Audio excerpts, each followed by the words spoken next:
Are you tired of being so confused? You feel like you're more fucked up than the lies on the evening news. Well, just step right in. We can talk about it all as friends. And if you want, we can hug and kiss to make up for the party ends. Agree or disagree, stop offering me. 'Cause I'm everything you want, damn so what you need. I won't tell no lies, back up on the facts with truth. And if you can't get down with that, you must be somebody's dude.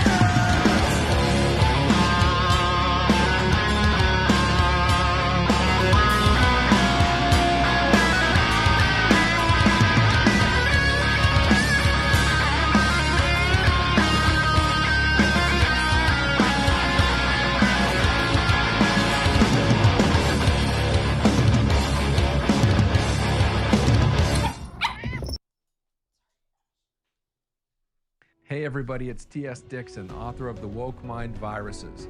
And I want to tell you that I'm pleased to be part of The Dumb Show, the Don't Unfriend Me show that you can find every weeknight at 7 p.m. on social media at The Dumb Show or on their website, thedumbshow.com. See you there.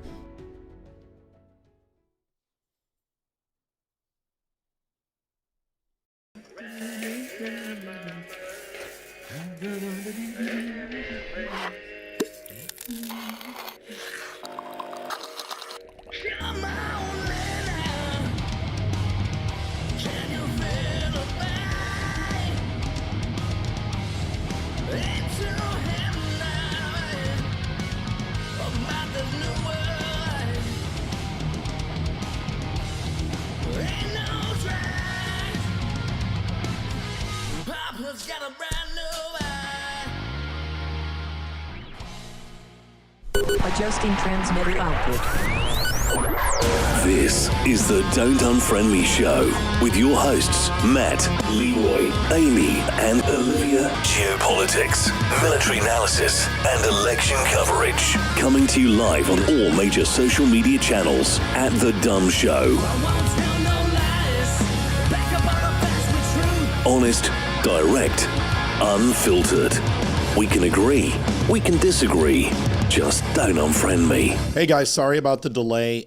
Bad start to the beginning of the show, and had a complete coughing fit, and could not stop just coughing. And it's, you know, I'm getting over this thing, and I had to give a little bit for my throat to heal. I have a cup of tea and a lozenge, and I'm hoping it survives, but it feels like sandpaper right now. So I apologize to everybody, but we were scrambling to get on. So we pushed it to 7:15, and it wound up taking a little bit longer than that. So we're going to get her done either way tonight. So I apologize for you guys, and thanks for being patient. Want to welcome Spreely.tv, who are all watching probably a little bit late tonight, wondering why there was a black screen for, you know, a little bit of a wait. So we're sorry about that. Dale says the Dumb Show lost a viewer last night. Well, I'm sure we lose viewers all the time. Dale, tell us why.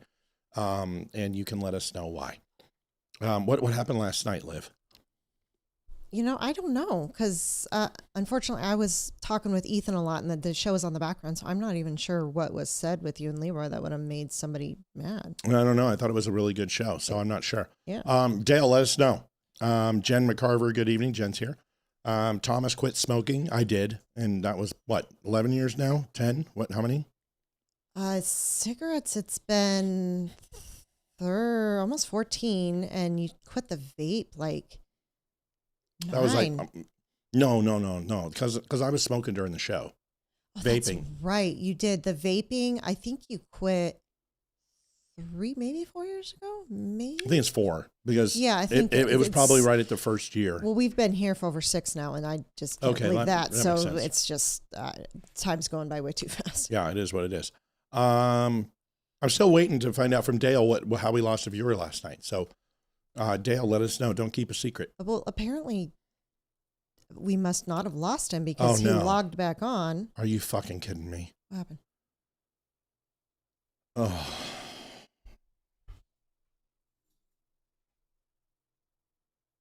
That kind of viewer. Oh.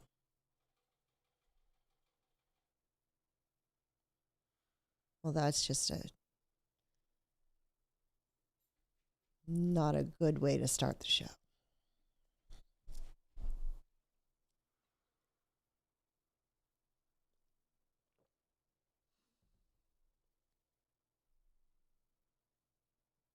Does anyone know what happened by chance? Yeah, I do. What happened?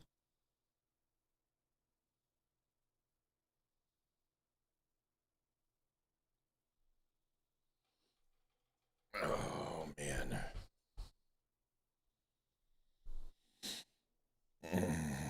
That one sucks.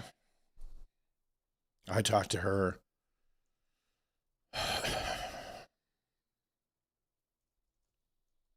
Must have been 3 months or so. It's the last time I talked to her. And sent her some money because she was real tight. And a lot of health problems. And yeah, that sucks. Dale, I'm sorry, man. I didn't hear. I'm sorry, Dale. Usually it makes its way back to us, and we hear about it. And I didn't, and that makes me feel horrible.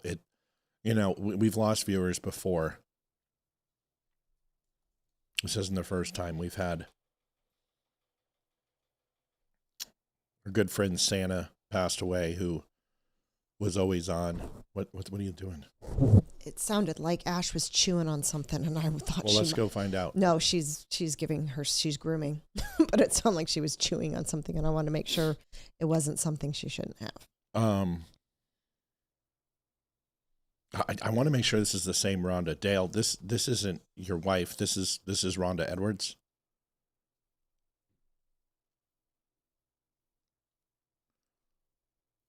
Dale, can you call me if we stop the show? Just call me on my phone. Because I don't care about the show right now.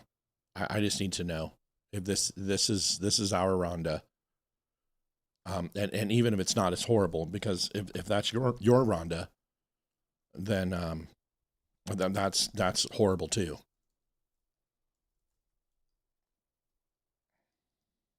I just need to know. And we're already late, and I don't care.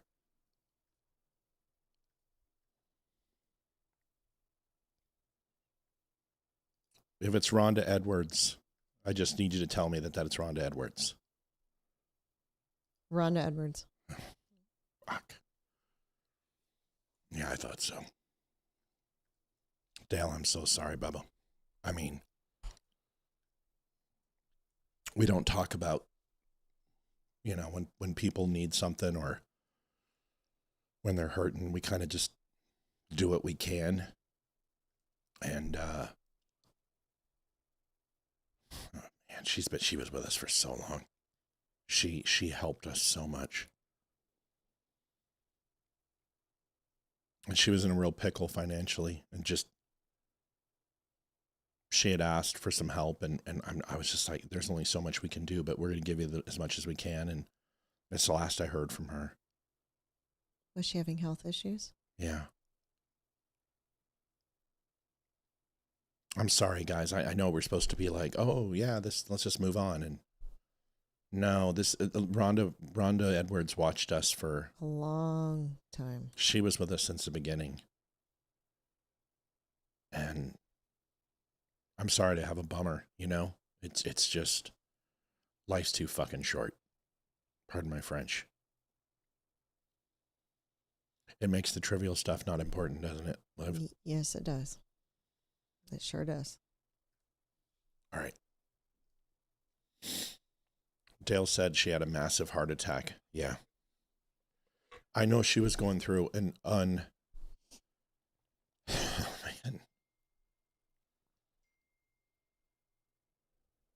She's watching, Hayden. She just texted.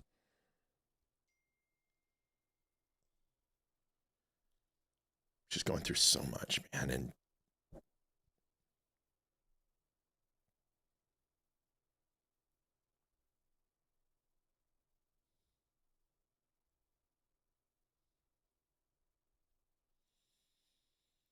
she felt so bad too, because she's like, I know I've given you so much and I've helped as much as I can, but I need help now. And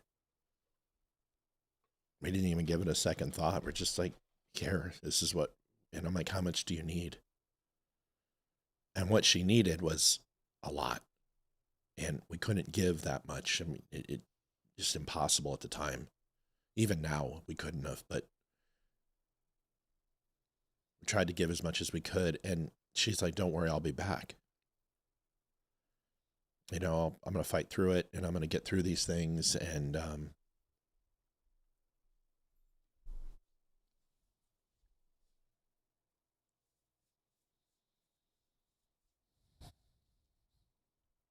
That's sweet of you, Hayden.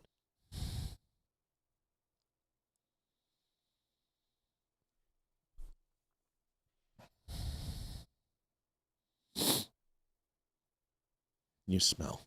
Do I? No. I love you. I do. I love you. Thanks. Hey, could you grab a Kleenex, please? Well, Um, toilet paper, because you guys used all the Kleenex over the last week. You guys are so important to this show. And, you know, we fight and we argue and I can be a real dick, but every single one of you are loved. Even if it's Balls. Like if we heard something happen to Balls, I would be sad. I mean, I can't stand the guy. He drives me crazy. But we would, Technically, he's our biggest fan. kind of is. It kind of is. He's you know, he should win an award for the most accounts started to watch us. You know, this is, like I said, this isn't the first time we've been through this. And we had my very first viewer. Santa? Not Santa. Santa, no.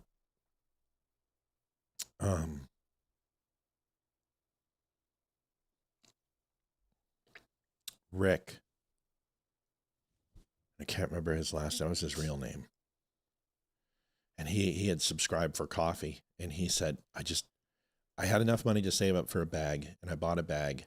And I loved it so much. I had to go on the subscribe and save. Is there anything you can do to help just get it a little bit lower? It's just, and I said, bro, yeah, you know, I'll get you my cost on it. And we did. And I wound up paying for his shipping. I said, I think it's $12 for shipping and everything. And he's like, oh, there's no way. And I said, oh yeah, that's my cost. He's like, is it costing you anything? He said, no, it's not costing us anything. And I think it was like $3 or $4 a bag out of pocket. And we put him on the subscribe and save. And I mean, every single week, we just got a thank you email from him. He's just like, thank you so much for this. It's the greatest coffee in the world. It means so much. And the bags are so funny. And I'm collecting all of them. And I can't throw them away. I fill them with sand and I display them on my counter because they're so funny. And that must have went on for 2 or 3 months. And then the email stopped. And his wife reached out to me. She doesn't know who I am. She has no idea who I am. She didn't even know he watched the show. And she just says, hi, I don't know if you know me, but there's a charge that's reoccurring and the bank is telling me it's from this. And I want to let you know that Rick died and I can't afford this. And it's overdrafted my account like 6 or 7 times. And I'm like, so of course I go through every single transaction, refund all the money, and then send her like an extra $100 or so just to cover the overdrafts.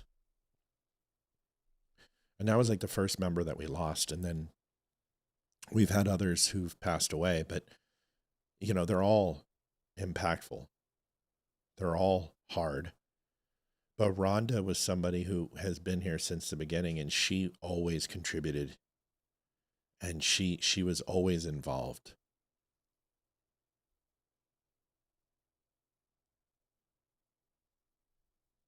It's just, you know, people like, take time. This is my time. This is it right here. You know, it's like, what am I going to do? Go and not process it until the next show, or just process it with everybody and move on. And I don't wish anyone any ill will. There's people here who hate us now and used to love our show. And That's true. I wish them the best. I don't wish anyone ill.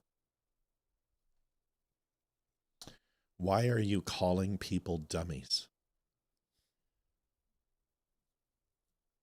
You want to know a funny story about that, Mel? Is Rhonda, surprisingly enough, and this isn't a coincidence, asked the same damn question when she first came on, and that's why I'm laughing. And all of them did. Every single person who's been here for a while. I'm not calling them dummies. They pin themselves that. Yeah, the show is the Don't Unfriend Me show. DUM. And DUM is the acronym. And we thought it was funny because Hillary Clinton was calling us deplorables and, calling us Nazis. And we're like, well, we're dumb too. Why do we call each other? This Barstool Sports has the Stoolies. And Swifties. Swifties, Taylor Swift. I'm like, so someone says, well, why don't we just call ourselves the dummies? And I'm like, all right. Because if you watch the show, it's anything but dumb. It's fairly highbrow and fairly intellectual, and people learn stuff. So we're like, the oxymoron will play well with people. But yeah, we used to get that question a lot. When we first started out, that question was every day. No, when someone new comes in chat, Lets everyone else takes care of it already. Yeah. Yeah.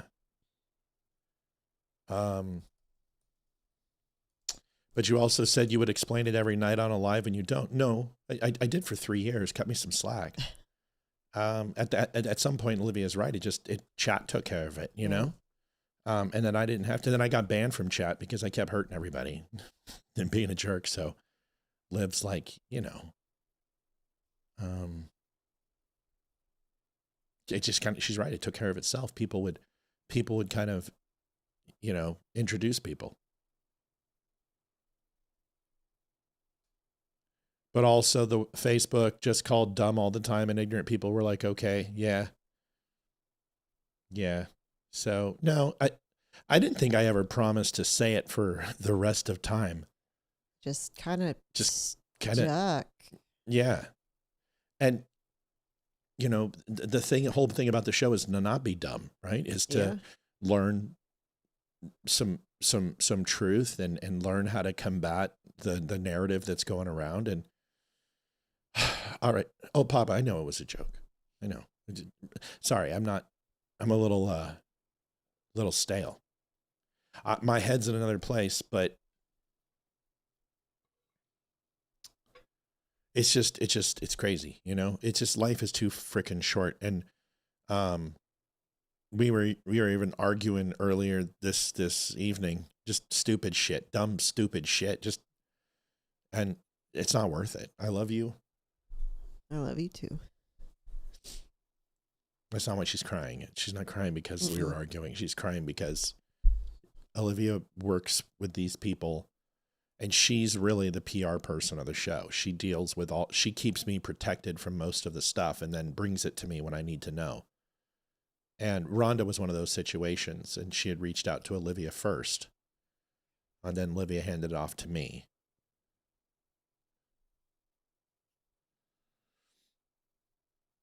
It just sucks, because, I failed. I should have called her. I should have called her more. And I kind of set it and forget it, It was in November, I think. And I didn't call back and just check on her, and I should have. It gets busy, and it's really hard to keep all these balls in the air, keep all these plates spinning, so to speak. Yeah. All right. Well, God bless Rhonda, and she's in a better place, and God rest her soul.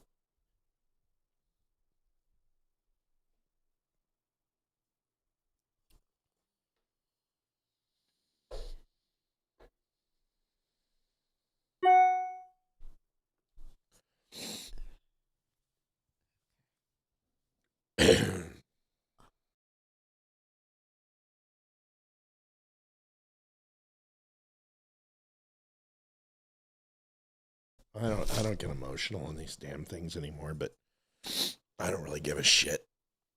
You're not supposed to see a guy cry. Fuck that. I'm too old for that crap. Too old for that crap.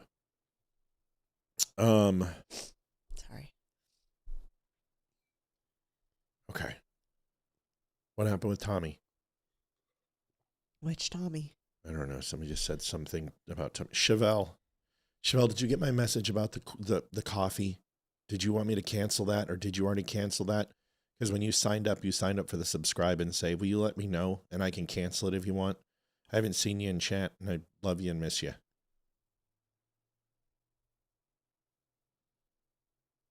All right. Hey, everyone, be nice to Mel. Stop it. She's a new viewer. Guys, stop. Everyone just, Mel, don't take anything personal. It's a really good community. And sometimes people get super protective and they don't know that an innocent questions. And you guys, everyone needs to take it down about 40 notches. If we get somebody in here who's a chucklehead, I'll take care of them. Okay. We got to embrace new viewers. There's going to be a ton of them. And we're already up at 150 plus 30, 40 to 210 tonight. So we're going to have more and more people. No, Mel, that's not it. Nobody's slamming you. Just everyone take a breath, okay? Lost enough viewers. We don't need to lose anymore, okay? All right. Take care of each other. Yeah, exactly. Love each other like there is no tomorrow. Here is a great quote for everybody. Arthur Schopenhauer, not my favorite person on the planet, but has a really good quote that every parting gives a foretaste to death. I want you to think about that for a second. Every parting, so every time we separate ways, every time we say goodbye, every time we hang up the phone, it gives a foretaste, so a foreshadowing or a glimpse into death. And what Arthur Schopenhauer was trying to say is that when you say goodbye to somebody, be prepared that that's the last time that you will ever see them. And if you want to leave something unsaid, that's fine, but just be prepared. Leave it unsaid forever. Yeah, and your soul to leave it unsaid forever. It's a beautiful sentiment, and it's in my opinion, some of the most profound 5 to 6 words spoken in literary reference, because it truly says so much more. So my thoughts are, sometimes remember this, that maybe we say things that we don't need to say. And then when we reflect upon those words, when somebody's gone, they also are there forever, and you will not be able to take them back. And we reflect on this with our fathers or mothers or, people who are estranged from us who pass on. And I would ask that we all demonstrate just a modicum. We're so quick to draw our guns and fire. And maybe, just maybe, we could stop quick slinging and just listen a little bit more. And if somebody says something that we don't like, please understand that it just may be that text is a difficult place to express emotion. And I'm guilty of it. You probably learned it from me, but that doesn't necessarily mean that I'm trying to be that same guy. Yeah, Mel, well, we appreciate you, and we've helped plenty of vets on this show, so you're in a friendly place, and everyone's already welcoming you, and people are just protecting me. That's just what they do, and protecting Olivia, and that's, you probably will if you stick around and watch the show. Joanne says she never got to say goodbye to her husband. Yeah. I think it's hard because of our resident stalker. That anyone new that comes in, I think everyone's a little suspicious right now, because we don't know what name they're going to come up with next. Trolls impact the community. It is what it is. Melanie says dumb stands for dazzling, unapologetic, magnificent. All right. We got a show to do. Let's get this done. It's been a long week, and I am still sicker than sick. Yeah. Does my camera look dark now with through shooting through this thing? It looks a little bit darker. Doesn't it? Slightly, yeah. Just a little bit. See, I've got a teleprompter hooked up for recording in the day. That's there you fine. Go. That's good. That you works just better. need a little bit more light. All right, boys and girls, let's get going. We got a show to do. We will go in overtime tonight. Just pretend it's 7:00 right now. We'll go late. We don't have an Avs game. Avs already screwed it up last night and lost to Minnesota. It was a back-to-back. They hadn't played for 3 weeks. Half of our team was in the Olympics. Yeah. Half our team was. They kept it competitive until the third.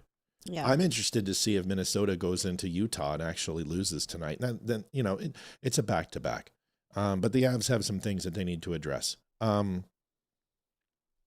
All right. Love you all. Appreciate y'all. Thanks for listening to us. Okay. So you don't know how the dumb show works? Yeah, we're going to run late tonight, Shirley. Shirley's like, perfect. I'm like, yeah, perfect for you. That's how it works. It's pretty simple. You can go to thedumbshow.com/donate. Helps the show out. Every donation, it helps.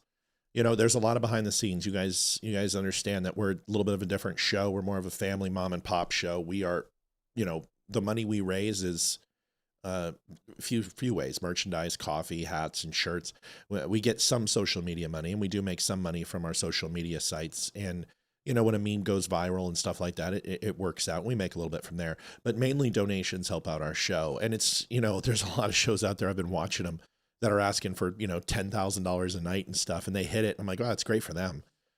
We just ask for $300 a night is what we're working with. And, you know, with the amount of viewers that we have, it's a reasonable goal. And in fact, we've hit it all this year. And I think last year we missed it like 3 times in the entire year.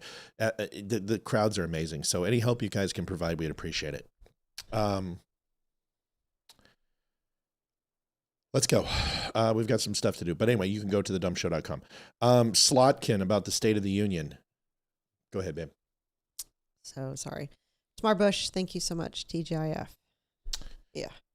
Yeah, thank God it's Friday. It's been a long week. Yeah, we need some yogurt. Slotkin about the State of the Union. Democrats are obviously, it was a little dark. Yeah, I've got a teleprompter now I'm shooting through because I want to do CD recorded stuff. And it's supposed to work well, but it is a little bit dark because obviously the light's not getting into the lens as well as it should. I'll have to figure that out, but I think this is fine. All right, let's roll. We got to go. Yep. Slotkin, they're obviously reacting to the State of the Union, and Democrats are like, listen, this was a trap. So they're talking about standing up for veterans or standing up for, you know, angel families or, you know, people who, you know, sexually transitioned one way and came back. And it's like, how is that a trap? Like, even if somebody is trying to say they're trying to set you up, the negative connotation around there is you not standing, not if you stand. If you stand, it's positive. If you stand, you're demonstrating that you care. If you say, of course we put Americans before we put illegals. Of course we do. Americans are always going to be first, but that doesn't mean that we aren't strong enough as a country to give the same respect and kindness and love to people who aren't citizens. Oh, that's a great, who couldn't agree with that? But she's making excuses and saying, well, they just tried to trap us and we weren't going to play their game. You are playing their game. You're playing it and you lost. Here's the video. You know, people like me didn't stand for most of the things that he was talking about, unless it was a Medal of Honor winner, you know, the visitors, the people who came. And it was a stunt, right? It's a political stunt. The president, again, uses these things as sort of a political campaign or a political stump speech rather than an actual statement on where the country is. And I just was not going to participate in that kind of stunt. And they did it for this reason. And now they're posting about it. The average American does not track who stands. They want to know what the plan is to put more money in their pocket. They tune in for maybe the first, 8 minutes probably on average. So that to me was just a political stunt. Why is it that pretty Democrats really piss me off? You know, if you're bone ass ugly, you're easy to dislike. Like it's real because you don't like them. Because pretty people, they've got an aura. People gravitate towards them, I guess you would say. But ugly people, you're like, like whatever. Spanberger, you're like, whatever. You're part of the ugly crowd. But there are ugly people who are still extremely intelligent and smart. And I don't mean to reduce it to looks, but you know, when you see someone who's, you know, attractive and you're like, oh, well, I can't wait to hear what they say. And then they open their mouth and you're like, oh God, this is kind of, it's like AOC. I got to mute you. Who was the one chanting Nazi when the U.S. team came in? Yeah. Oh, I didn't hear that. Yeah, because Rashid Tlaib leaned over, and when they were saying USA, USA, she leaned over and she said KKK, KKK, and mouthed the words to Island Omar. Jeez. Spanberger looks like she can be Jeffrey Dahmer's mother. She actually looks like the White Walker King before his skin turned to It's funny. what it is. It's funny. At least Ilhan Omar didn't, try to throw a cane at Trump, Yeah, I think usually the people in Ilhan Omar's life usually cane her. That's a good point. She is a Muslim after all. So, oh gosh, I'm so a rim buzz. She's easy though. It's easy. It's easy to make fun of her. That's what her brother said. Yeah. All right. You're going to talk to us about a racist Zoom call, and this is very interesting because I had no idea this even existed. Would you like to loop us in on the racist Zoom call?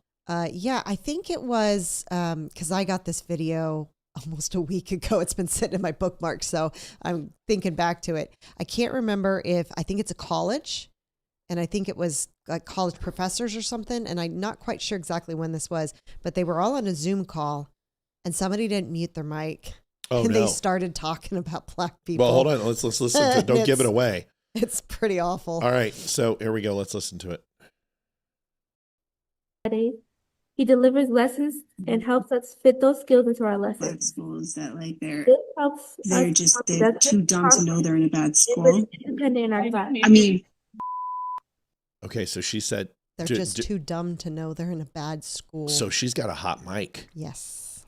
So like everybody's there, and look at people's faces. They're like, you should see the faces. I watched this a few times, and some of the faces are like. All right, let's watch the rest. Apparently Martin Luther King said it. Like, if you train a black person well enough, they'll know to use the back. You don't have to tell them anymore. They're just Allison Friedman, what you're saying is absolutely hearable here. You've got to stop. Oh, shit.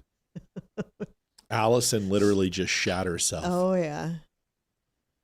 Oopsie. She has to be a professor because the way they're talking, like she's got to be a teacher, TA. Yeah, I'm sorry, sweetie. Go ahead, baby. I'm sorry. Many of the students in our classes and with that. Is this her down here in this picture? I think that is. What? I think. Holy! Let's hold on a second. Is absolutely hearable. I mean, apparently Martin Luther King said it. Like, if you train a black person well enough, they'll know to use the back. You don't have to tell them anymore. They're just Allison Friedman, what you're saying is absolutely hearable here. You've got to stop. Oh, so I guess racism is only okay when it's veiled. You know what I mean? Apparently. So they canned her, yeah? I didn't research it to see what the negativity came about. They had to have fired her. I'm pretty sure they did. You don't survive or they put her that. on administrative leave or you don't, something. No, you don't. No, you don't. There's no leave. You get fired. Like, you're on video, they have your photo, and it's coming out of your mic. You're toast. There's no explanation for that. It's like, okay, well, let's see. I was reciting to my child about Martin Luther King's racist comments. No, yeah, that's weird. And who was that? Was that the dean? I would assume that jumped in. You're saying hearable things. Wow, I think he meant horrible. I guess hearable worked because it was heard at the time and it wasn't expected. Yeah. But is hearable a word? I don't. It was heard. Let's find out. I could hear. It was hearable. It was playable. Hearable should work. No, because that assumes that it could be heard. No, it's not a word. Hearable. No, it wouldn't be. No, I don't think hearable is a word. Hearable. Hearable. Maybe. Okay, maybe if you put yes, it yes, it is. Hearable I got it. Is a word. It's it ability. Means capable of being heard or it's audible. able. Yes, it would be a word. Yes.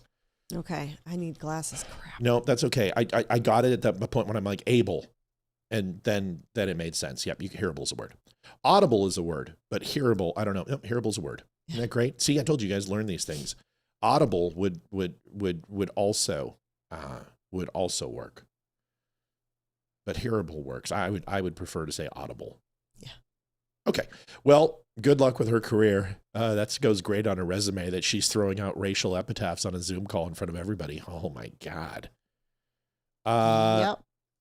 9 more arrested in the Don Lemon church protest. Go ahead and kick that on. Okay. Tell him we don't need him this week, Brad. No, it's he was going to come check out the bushes. Is that code? JD Stillwell donated $20. Rest in peace to all viewers no longer with us. Absolutely. Thank you so much, JD. No, not code. I sent him pictures of the bushes. You just sent him a message and say, Matt says you get away from my bush. 9 more were arrested in the church You remember this church protest with Don Lemon? Yes, I do. And, the screaming, Yeah. angry liberal? Yes. 9 more people have been arrested. So remember when everyone's like, Pam Bondi, do something. Well, she's at least doing this. Here's the clip.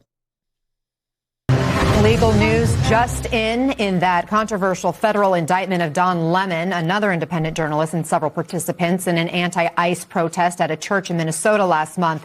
The DOJ has put together a superseding indictment modifying this case. MS Now Legal Affairs reporter Fallon Gallagher is here with us. What are the details, Fallon? Yeah, Anna, we have very few details at this point because this indictment remains under seal, but we know that the DOJ has to return a new superseding indictment in the case involving Don Lemon because the DOJ filed a motion asking the judge to unseal that. So we have yet to see the contents of this indictment, so we can't speak specifically to how it's changed yet, but we have a few hints. We can see online that the docket has changed, the case name has changed from U.S. v. Levy Armstrong, of course, that first co-defendant in the case, to U.S. v. Sealed. And so that implies that there may be a number of new co-defendants who have been arrested in connection to that church protest who are added to this case. We don't know if the charges have changed, but we would imagine that this case should be unsealed very soon. What's interesting here is that our affiliate CARE in Minneapolis is reporting that 9 new people have been arrested in connection to that church protest. So it could be that they're adding those 9 new defendants to this case. But at this point, we don't know. What's really notable here, though, is that this new superseding indictment comes after the judge denied the government's request to make this a complex case because there were so many co-defendants. There are 9 original defendants in this case. So if they add 9 new additional defendants, that makes this very thorny. Okay, you'll keep us posted. There's going to be a massive... It needs to be. Yeah, it was completely and totally wrong what they did. Yeah, and I think what adds to the severity of this more than just, you're protesting, I don't think many people care about that. I think what people care about is... The way you did it? It's a church.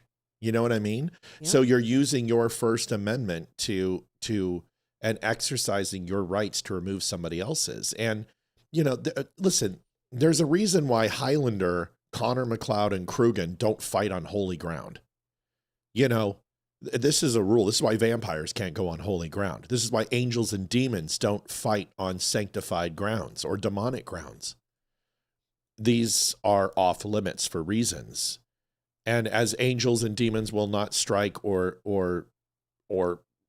condemn each other to darkness or forever rest, the same is true upon people who are protesting for stupid reasons. You shouldn't do it on holy ground, right? It's like you don't do that in a cemetery. You don't show disrespect. You don't get stoned in a cemetery and go drink and have a party in a cemetery. You don't go and, go into a religious place of worship and start screaming, blasphemy and vulgarity. You don't go into an old folks home and, dump all their trash and throw their chairs in the pool. There's just some things you don't do. You don't talk about abortion at Thanksgiving unless you're our house. And, there's just some basic things that you don't do. You know what I mean? Yeah. There can be only one. That's right, Denise. My name's Connor from the Cloud McLeod. I was born 300 years ago. I always thought Duncan was cute. And I cannot die. See, I liked the TV show better than the movie. Easy. Easy. You know what? I didn't think I was going to hit it this early. I didn't think you were going to get it. I'm a wanker. No, I think... You are an idiot!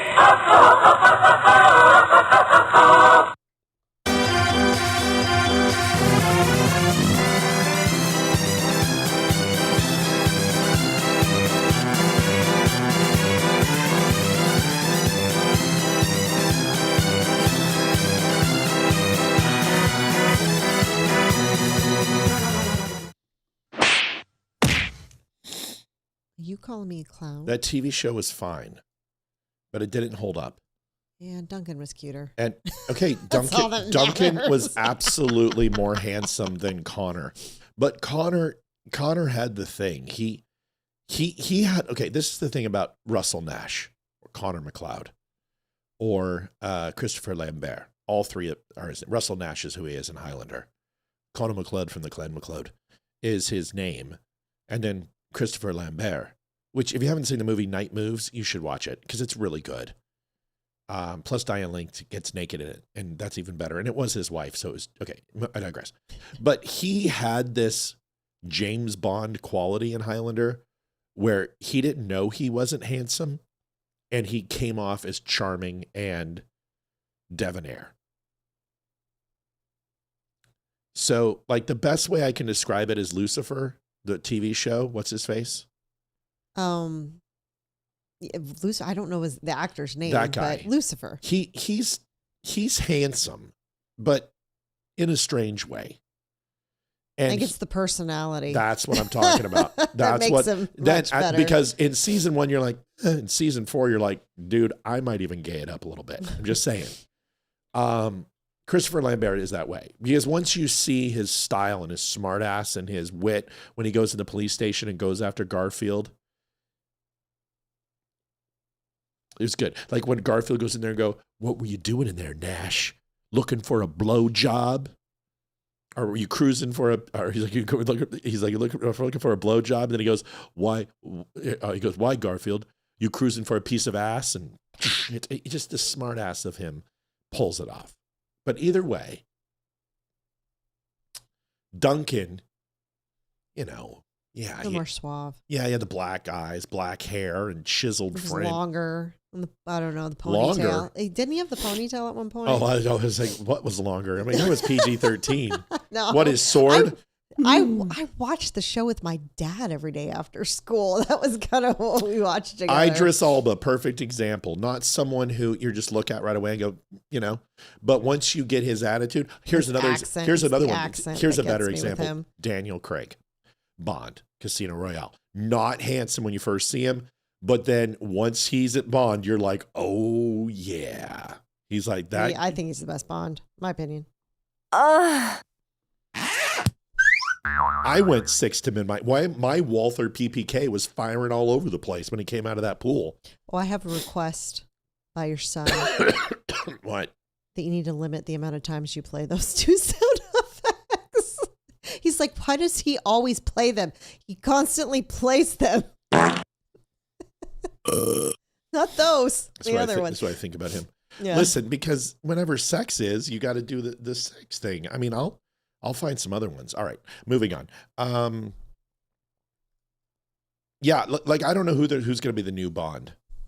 See, I think that if Henry Cavill didn't destroy franchises and he could lose 20 pounds, he would make a great Bond.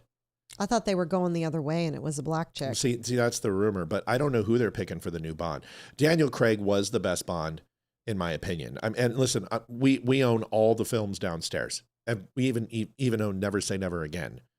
We own them all. And we are big Bond fans. Ethan Olivia needs to watch them. Yeah. And we really, like, I loved Roger Moore as Bond. Certainly not the most handsome Bond. Another perfect example. Not the most handsome Bond, but could pull it off. Pierce Brosnan was very handsome. I don't think he was very Bond-like at all. Bond? No, I don't think he was a great Bond at all. And I wanted Pierce Brosnan as Bond. Like, I was like, Remington Steele, yes. And he wound up being horrible.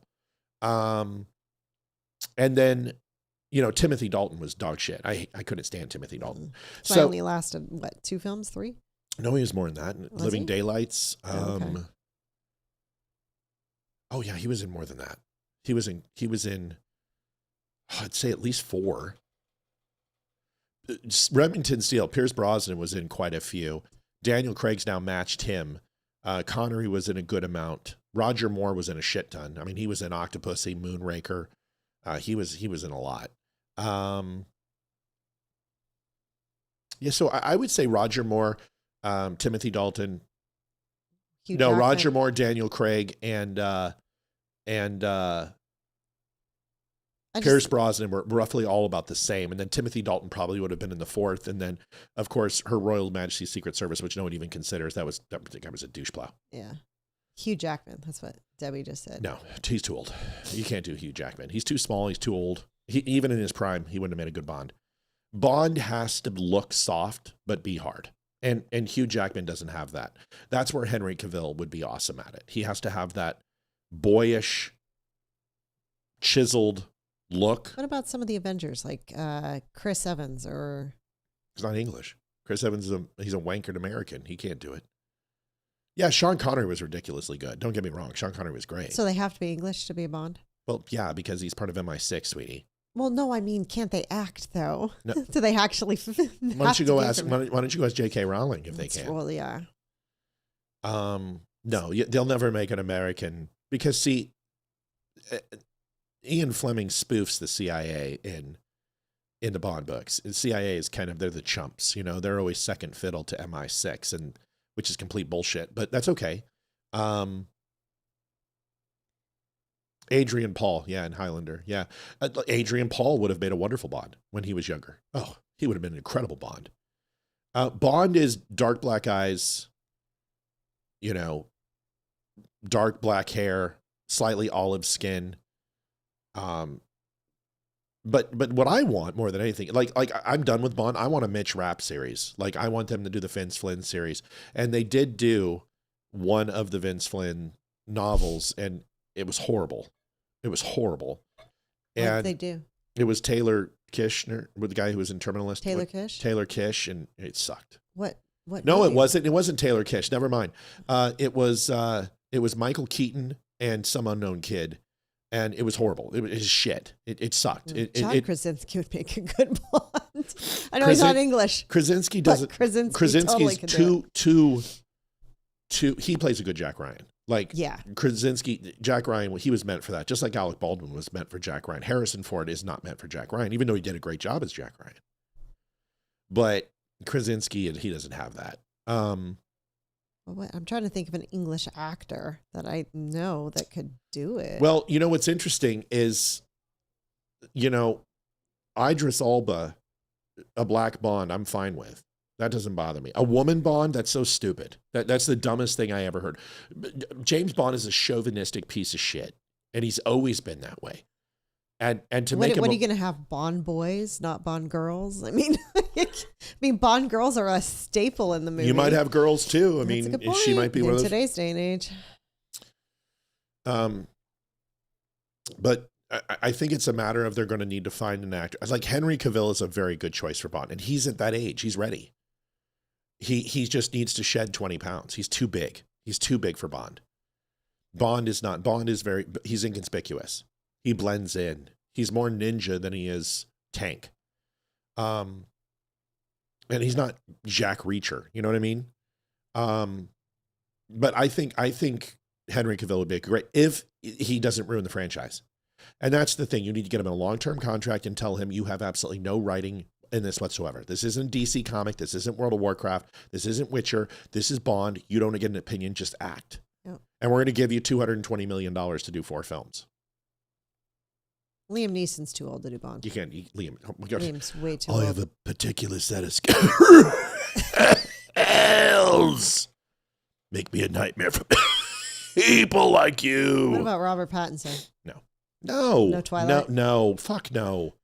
No, Robert Pattinson, listen, the fact that he pulled off Batman, and he's an amazing actor, but he's very much like Hayden Christensen. He's always going to be pigeonholed by Twilight, and Hayden Christensen's a fantastic actor. He was great in Water for Elephants, Robert Pattinson. He was even better than Life is a House. Well, hello, do you remember? Don't you dare. Do you remember Life is a House? Yes, I do. He was ridiculously good in that. Yes. And God, so was Kevin Kline. Oh, what a good movie. We can't watch that tonight. That would be too sad. No. Jason Statham would be a good Bond. Oh, yes. Let me tell you who would be a good Bond. It's not Jason Statham. Colin Farrell. No, not at all. Handsome Rob would be good as a Bond. That's Jason Statham. Yes, absolutely. My name's Handsome Rob. Yeah. Clothes, give them to me. Your badge, give that to me too. I like Statham. He's not Bond. Really? He's not Bond. No, he's handsome. He doesn't have any hair. He can't be a bald Bond. That's a good point. You just can't. And you're not going to spend $60,000 on the toupee. You know that Sean Connery won that in Hunt for Red October, that toupee he was wearing is $60,000. They had it specially made from him. Who's Theo James? People are spitting out names. Theo James. Theo James and Alan Rickson? Alan Rickson. I don't know who they are. Okay, well, look it up. These up. All right, we're going to do this quick. Yep. Statham's great. Statham couldn't do it. He couldn't be Bond. We got to hurry. Statham has the voice. Bond. James Bond.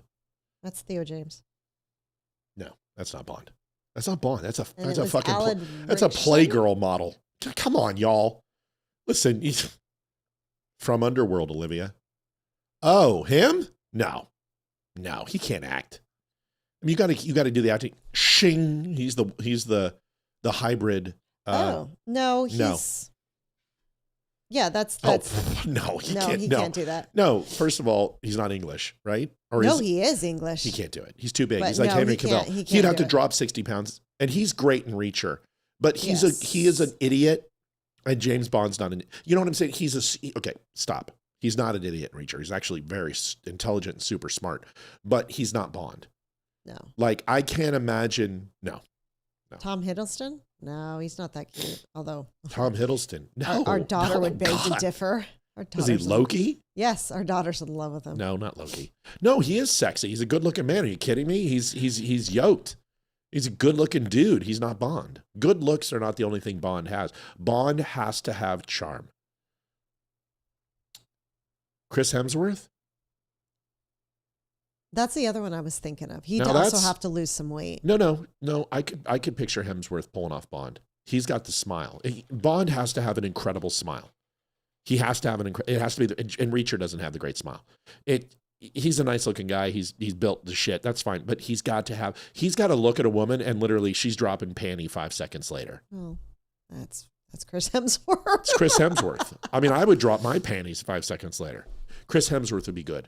And he doesn't have to shed Thor, because honestly, their characters are very, very similar. Very egotistical, very, very arrogant, thinks they're unstoppable, walks through walls, hates and defies orders. Thor is a perfect Marvel superhero for James Bond comparison. He's already done the role. So I'm with you. Folks, don't screw with me with this. I know what the fuck I'm talking about when it comes to bad. Aquaman? Your Boston accent. Aquaman, no. Aquaman's not English. Aquaman can't do it. Okay? I don't know. Me ungo. Me take my martini shaken, not stirred. 2 olive. No, not Aquaman. Charlie Hunnam? Oh, I think I know who he is. That name sounds really, really familiar. All right, last one. Dude is charming, Matt? No, he's not. No. Bond always got the woman. Always. That's how he got in the door. He got in the door by getting in the door. You got it. Vikings. No. He's too much like the guy from the biker one. My daddy run into a truck, so I'm going to go ahead and do it too. Sons of Anarchy. No. Bond has to be. You have to look at Bond and say there's nobody else in this room who cares. It's hard to explain. So with Bond, you have to be unassuming about him, but you have to see him and forget him, except for the person that he wants to be seen by and remembered by. That's Bond. Like, Bond has to walk into a room and never be recognized again, except for the target. And usually the target is a woman. And if you look at Casino Royale, you look at From Russia with Love, you look at Goldfinger, it's always a woman who is the kind of anti-hero who is with the villain but wants to do bad with bad boy James Bond, and the villain knows him, but the henchmen can't put their finger on who he is because he can walk in a room and be unassuming. The guy from Sons of Anarchy he just doesn't have that. Chris Hemsworth does, where panties will drop and villains, will get jealous. What I don't know if he's English. But Luke Grimes. I don't know who it is. Casey Dutton. Youngest Dutton boy from Yellowstone. No. Nope. No.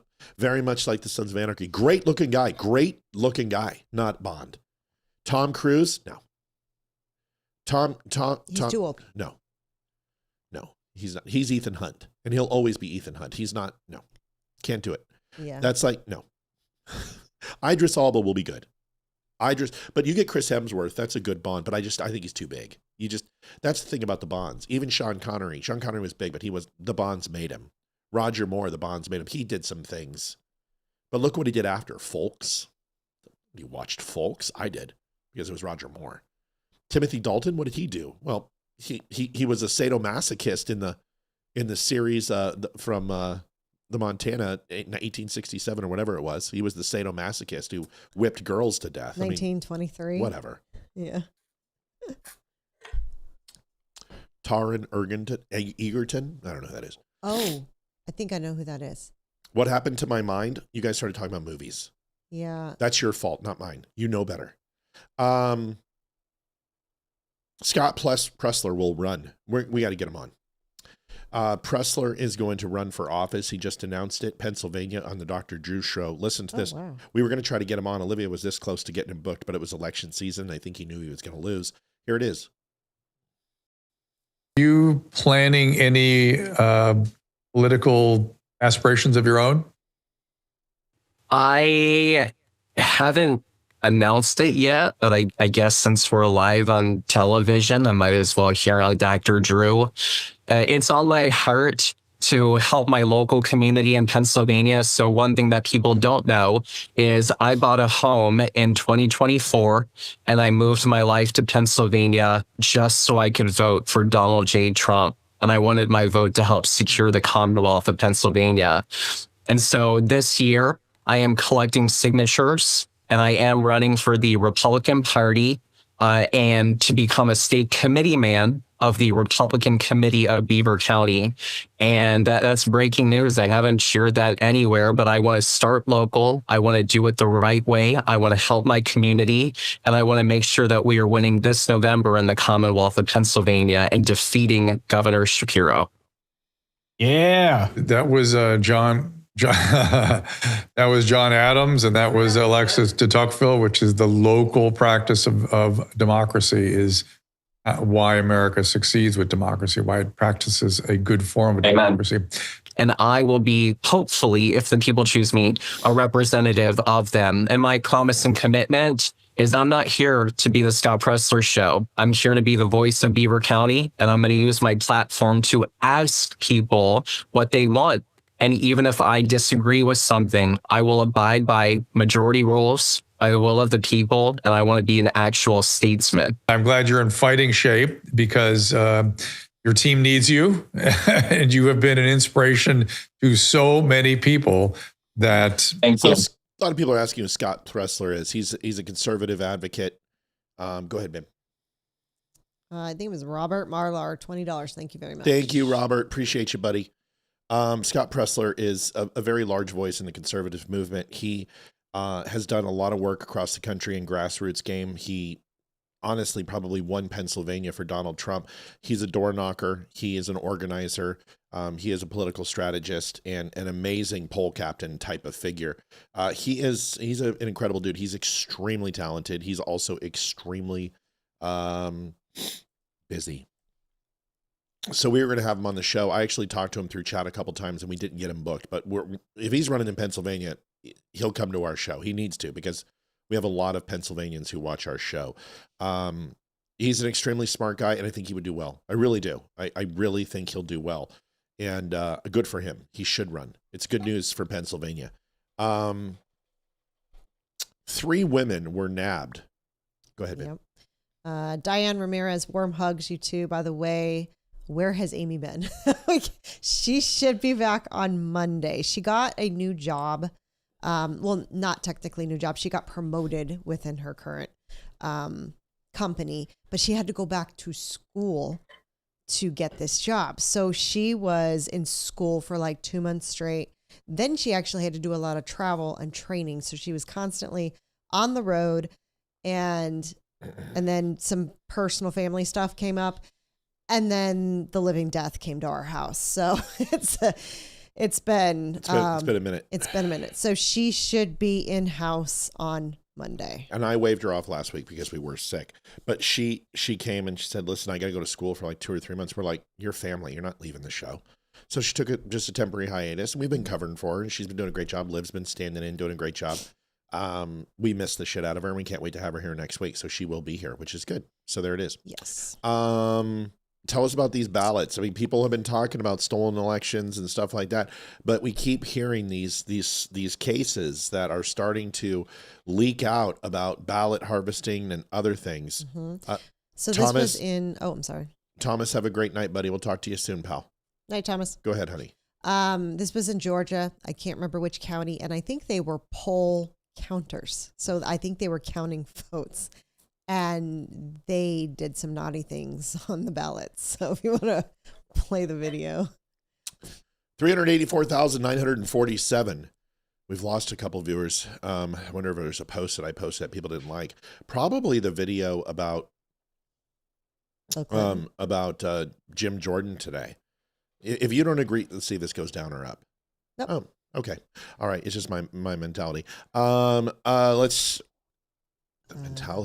It's just my psychosis. Sorry. Here it is. Ready? Yes.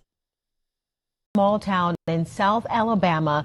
3 people arrested accused of filling out bogus absentee ballots. That's a story we broke on all of our digital platforms this afternoon. Our Natalie Williamson has your late reporting from Frisco City in Monroe County. Natalie, the accusations are related to last year's municipal election there. That's right, Lenise and Cameron. The 3 women were arrested today for voter fraud in connection to the Frisco City municipal election last August. This big development follows a lawsuit that was filed, which also alleges wrongdoing in the August election. Tonight, election cheating allegations in small-town Alabama. 3 women accused of rigging a bunch of absentee ballots. Court documents filed today in Monroe County reveal a grand jury indicted 67-year-old Sharon Denson, 46-year-old Samantha Kiles, and 59-year-old Sarah Bennett for illegally filling out and submitting ballots during the Frisco City municipal election in August of 2025. Those same records show Denson changed 7 people's ballots.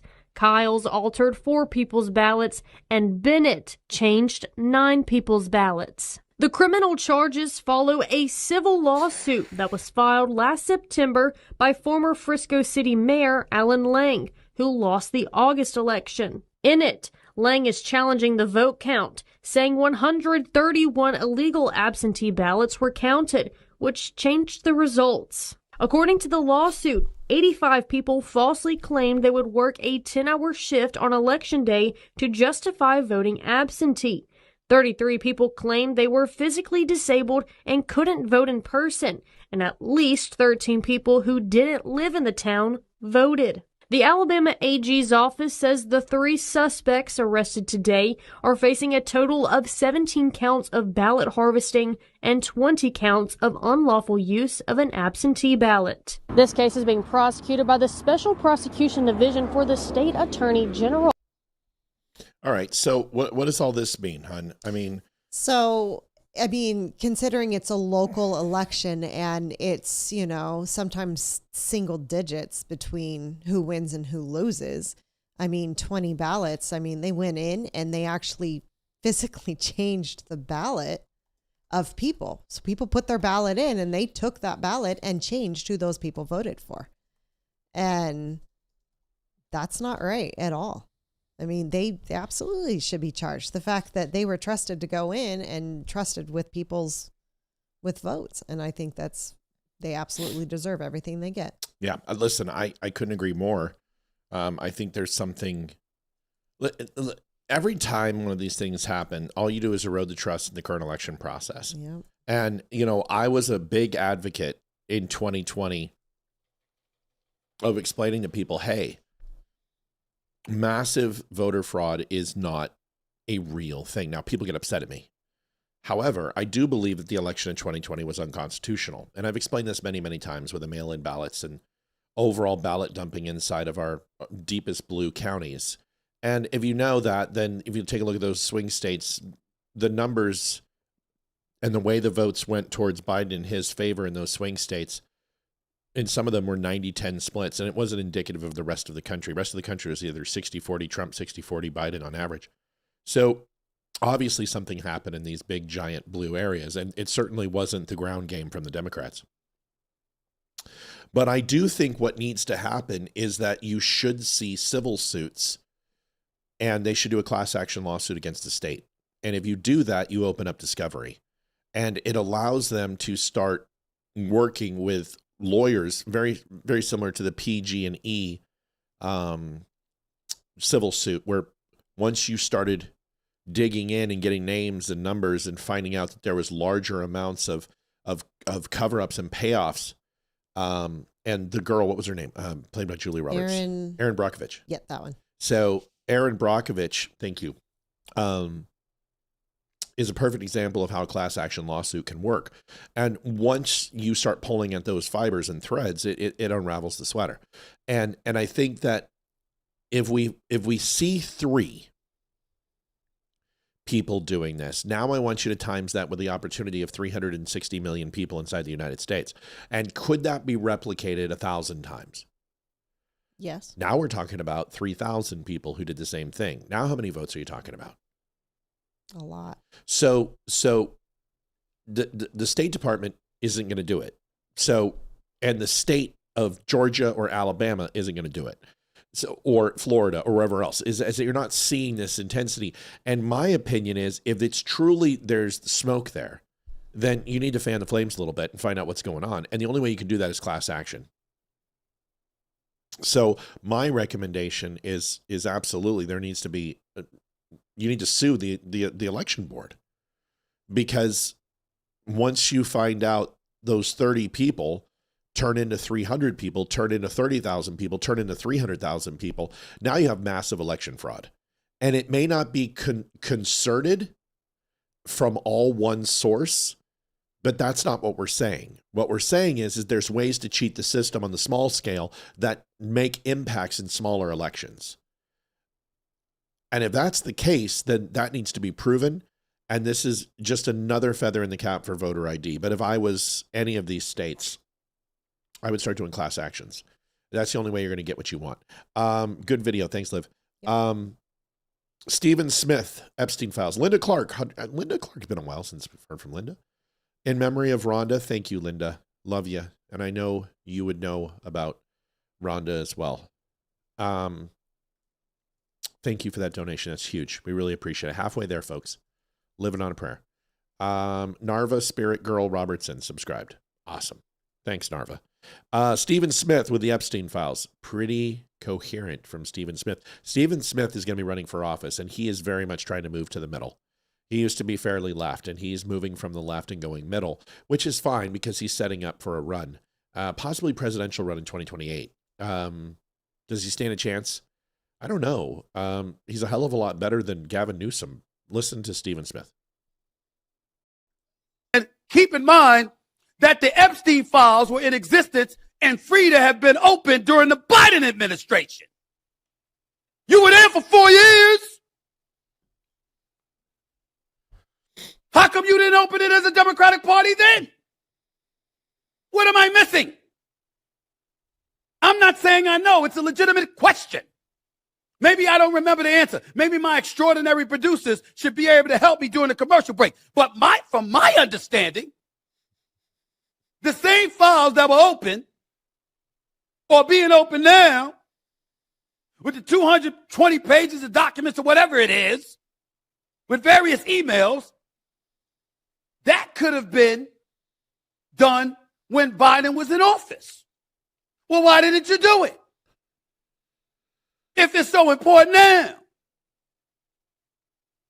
What were the Democrats doing at that particular moment in time? See, this is the kind of stuff that smells.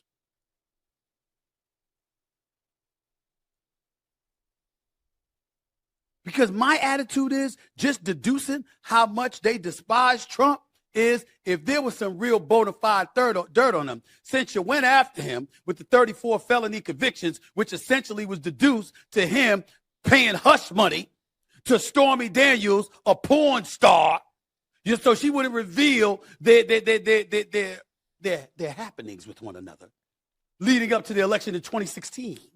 Okay? If you had something like that you were willing to parade him through the streets with, of course, if you had something on him about Epstein, you'd have let it go earlier to make sure he didn't become the 47th president. That's just my thinking from a logical perspective. But what do I know? Ladies and gentlemen. He reminds me of Bill Cosby a little bit. Yeah. The way he talks. Pudding bumps. Karen, I'm so sorry. Rhonda Edwards passed away. And we started talking about it at the beginning of the show. And a lot of people are coming in who knew Rhonda. And I had talked to her and called her back in November. And she needed a little bit of help. And I just found out that she passed away. So it sucks. It's horrible. She's someone who's been with us a long time. So, I'm sorry you're just hearing that now. We kind of started off the show a little bit. We were already late and then took our time talking about it. Do I think it's an act? No, I don't think it's an act. Listen, I don't consider him a socialist. I consider him to be probably a blue dog Democrat. He's fairly common sense. Socially, he's fairly liberal. But he's very anti-woke, and he's not a big fan of it. And I think we need more people like that. Like if we could just get moderate liberals back, I think it would be a great advancement for our country and get away from this woke leftist. Just like I don't want the alt-right back. I don't want the 2014 Republicans back. I very much want moderates in Washington. Liv had a great idea, just absolve political parties, and I'm all for it. I'm all for it. Just get rid of the two-party system. Just remove it completely. That means you have to vote people in based on their merit. Mm-hmm. Just get rid of them. Just there's no more GOP. There's no more DNC. Yeah, most people just vote based on what the letter is at the end of the person's name. That's right. But if you don't know who you're voting for, you're probably going to go ahead and vote for them. And if you don't see that R or that D, you're going to have to look into those candidates and you're going to have to make informed decisions. But just get rid of the political parties. Just remove them. Damani, I will. Appreciate you. I think you're watching. All right.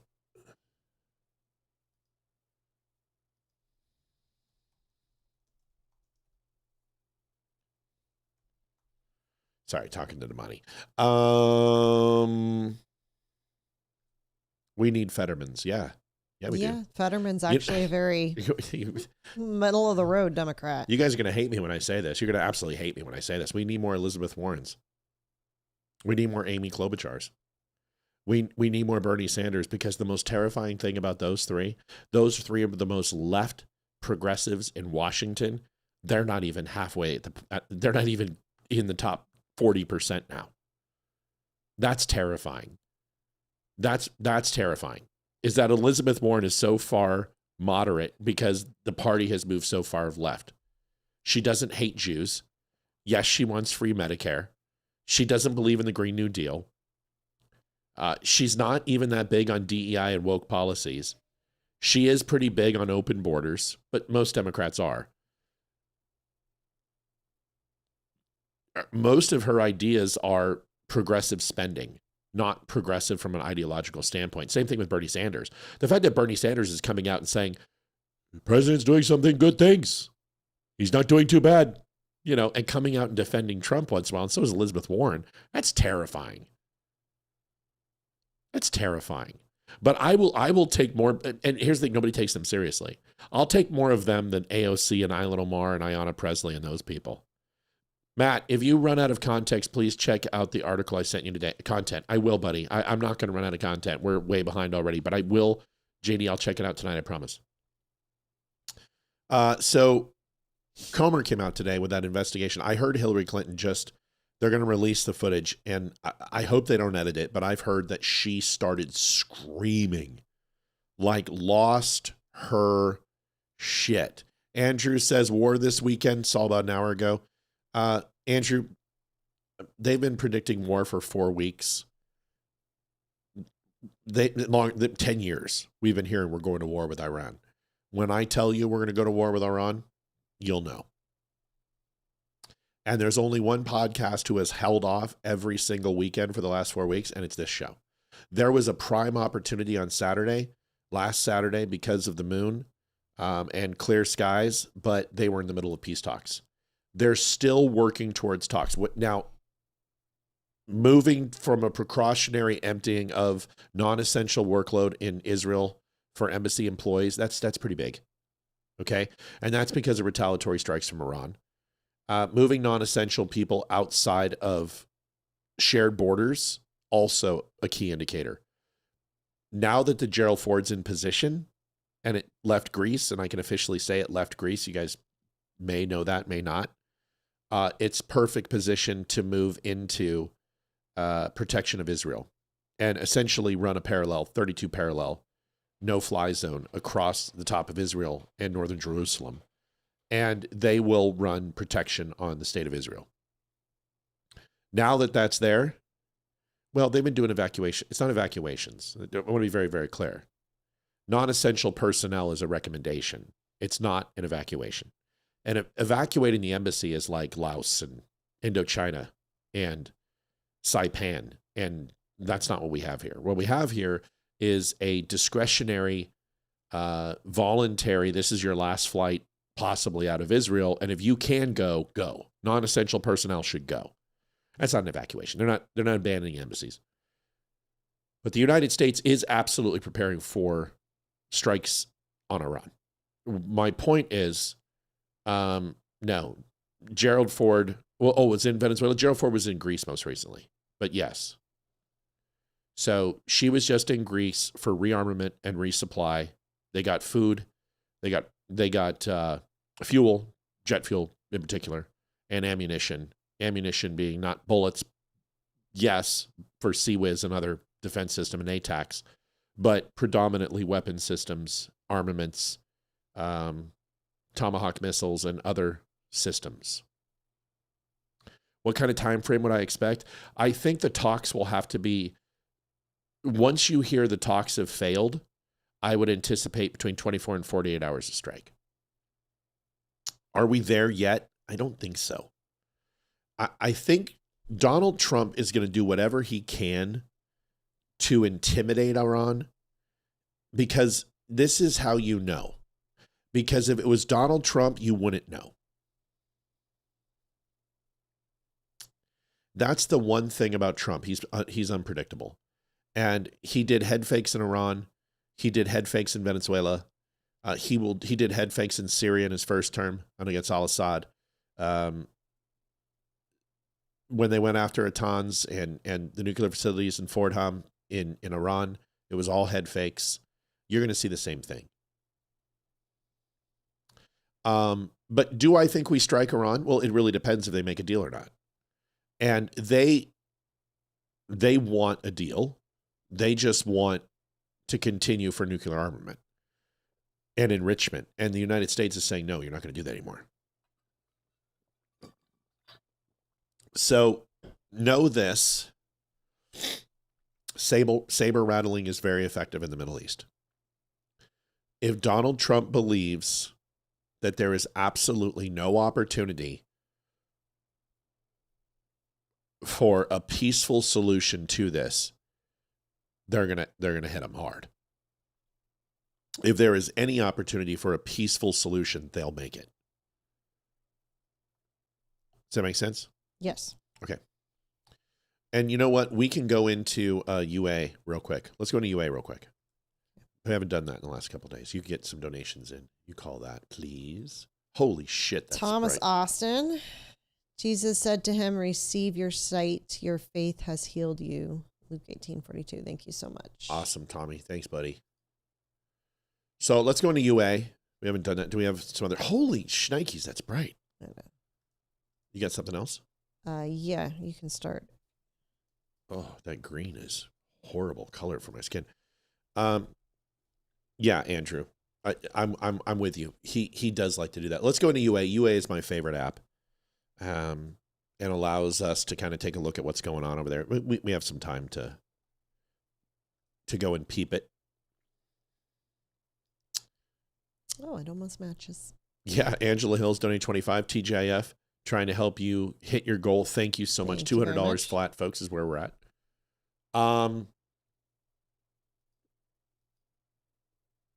So if we go in,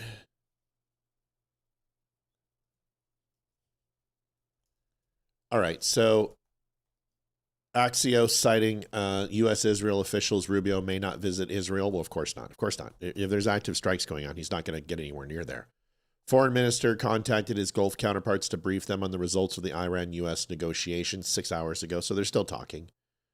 Foreign ministry negotiations have achieved significant and unprecedented progress that could form the cornerstone of the desired agreement. That's 6 hours ago. That was from Geneva. Secretary of State Marco Rubio told ambassadors, hold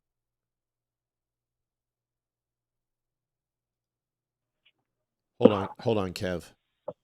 You got it. Taking a look over here. U.S. Air Force tanker aircraft have been evacuated from the Al Udeid Air Base in Qatar. Kevin, can you stop eating your phone? You're making a lot of noise. You're making a lot of noise. I'm making noise? Yeah. Yeah, you're sorry about that. It's unaware. It's okay. Just hold on a second. So U.S. Air Force tanker aircraft have been evacuated from Al Udeid Air Base and that's fine. Those are C-141s. KC. No, those are C-141s. No, those are either KCs or C-140. It doesn't matter. They're fuelers. Who cares? You're going to move fuelers off of Qatar. The reason why is because those are not offensive capable aircraft. So your defensive capable or your supply type aircraft will be moved out of range of their rocket systems. That's standard operating procedure. Looks like they're still progressing, guys. You would see some things. Let's go over to Israel. You're also going to see some things here. I'm looking. All right. So China has bumped its embassy. Israel airstrike inside areas controlled by the army of East Khan Yunis City. Beersheba, Israel. Lebanese health. Okay, yeah. So at this point, no, they're not. I don't think they're going to hit him this weekend. Just based upon what I'm seeing, I think they're going to continue the peace talks to see if they can get an agreement here. And now I could be wrong. There could be a limited strike attack. There could be a huge full assault. I've been wrong once, twice. I don't anticipate it. Do I think they'll hit the nuclear sites? No. If the United States goes in this time, the United States is going to take out all their command and control systems. They'll hit all the E4 will be gone. So they'll hit it all. Command and control will be gone. Excuse me, C4. Command, control, communications, and computers. Gone. So they're going to hit all their 9 different provinces. This will be a fairly large operation. They're going to hit their coastal batteries that can take our ships out. They're going to take any defensive measures. So coastal batteries will be first to take out any vessels, which will be CSC-3 silkworms. They still have those from Russia. Any type harpoon-based systems that are surface to surface or ship to surface missiles will be eradicated. Any type of SS-based SAM and surface to air missiles will be taken and destroyed. Their SAs, they have SA-7s and a few other variant type SA-3s and some other type of surface to air missile capabilities. Those will be taken out. Any type of radar communication for air or ground will be eliminated. And then I expect them to hit their drone bases predominantly, and their manufacturing plants for drones will be hit and taken out. They will target their medium range and short range ballistic missile, high speed missile systems that they do have. Fuel depots will be taken out. Aircraft airports will be taken out. They'll hit their radio communications, telecommunications. Any of their internet or satellite-based communications will be eradicated. This will be a massive offensive. If you go in, you do it right, and the only way you do it is you hit the ministry building. You hit Where the Ayatollah is, you hit where the Shah and the clerics are, and then you have to kill the IRGC commanders because they will take power. So you need to give, and you also have to have a secondary solution for civilian resistance. How do you protect the civilians? How do you ensure that they get into place? How do you do regime change in an effective way? That's the real gamble. It's not the battle that's the problem. It's does the regime change take? And as we know, it's not the most successful thing. I'm so sorry. Who do we have on? I think we have Frankie on. Kevin. Sorry, Kevin. What's up, baby? Holy shit! You called when I was on the show. Oh boy. Impressive. Here we go. Here we go. Quick question. Yeah. Well, actually, it's a two-pronged question. There's a lot of chatter on the internet about China moving modern surface-to-air missiles and stuff into Iran. Yep. Do you think those modern missiles are a threat to any of our? Nope. Okay, that answers that. Do you think China? Well, wait, hold on. Are they a threat in the sense that they could intercept our aircraft? We could suffer losses. Well, yes, we can always suffer losses. First of all, I'll tell you that it's probably not going to be F-22s. It's not going to be 35s. It's not going to be F-117 Nighthawks. It's not going to be two B-2 bombers, Spirits. It's probably going to be KC-130s, refueling aircraft, maybe some older aircraft by Israel. If we use F-16s, there is a possible that some of those older SA systems can actually hit us or upgraded. Hypersonics are not going to necessarily be able to kill our carriers because we're not going to put them in strike range. And if a Chinese hypersonic missile hits one of our carriers and sinks it, China is completely fucked. China's not that stupid. They're not going to give them hypersonics. And they're not going to give them anything that can hit our $2 billion, $3 billion, $10 billion aircraft. They're going to go after upgraded weapon systems that have the ability to not be foiled by foil packs or chafe or any of the other type of electronic countermeasures or physical countermeasures that our aircraft have. They're more advanced, they're difficult, and all it does is keep us out of range of them, and we have to kill them from over the horizon targeting, which is where our F-22s come in. How far out are AWACS? Are they out of range? Yeah, I can't answer that question. Okay. The second question was, do you think China wants a war between the U.S. and Iran to affect our next election? No. I think China wants what China always wants, which is global economic power. They don't invade countries. They don't hostilely take over countries. They've never even really No. I don't think that China wants it, but they would want a negative effect on the Republicans in the next election because now the Republicans got us into a war.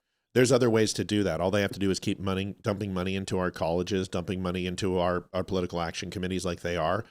You got to remember, the China holds almost $7 trillion of our debt. They've bought up our U.S. Treasury bonds as other countries have. China is tied to our economy as much as any other global superpower. And how goes the United States? Goes China. They can't destroy us. They don't want to see us economically to collapse because ultimately that hurts them.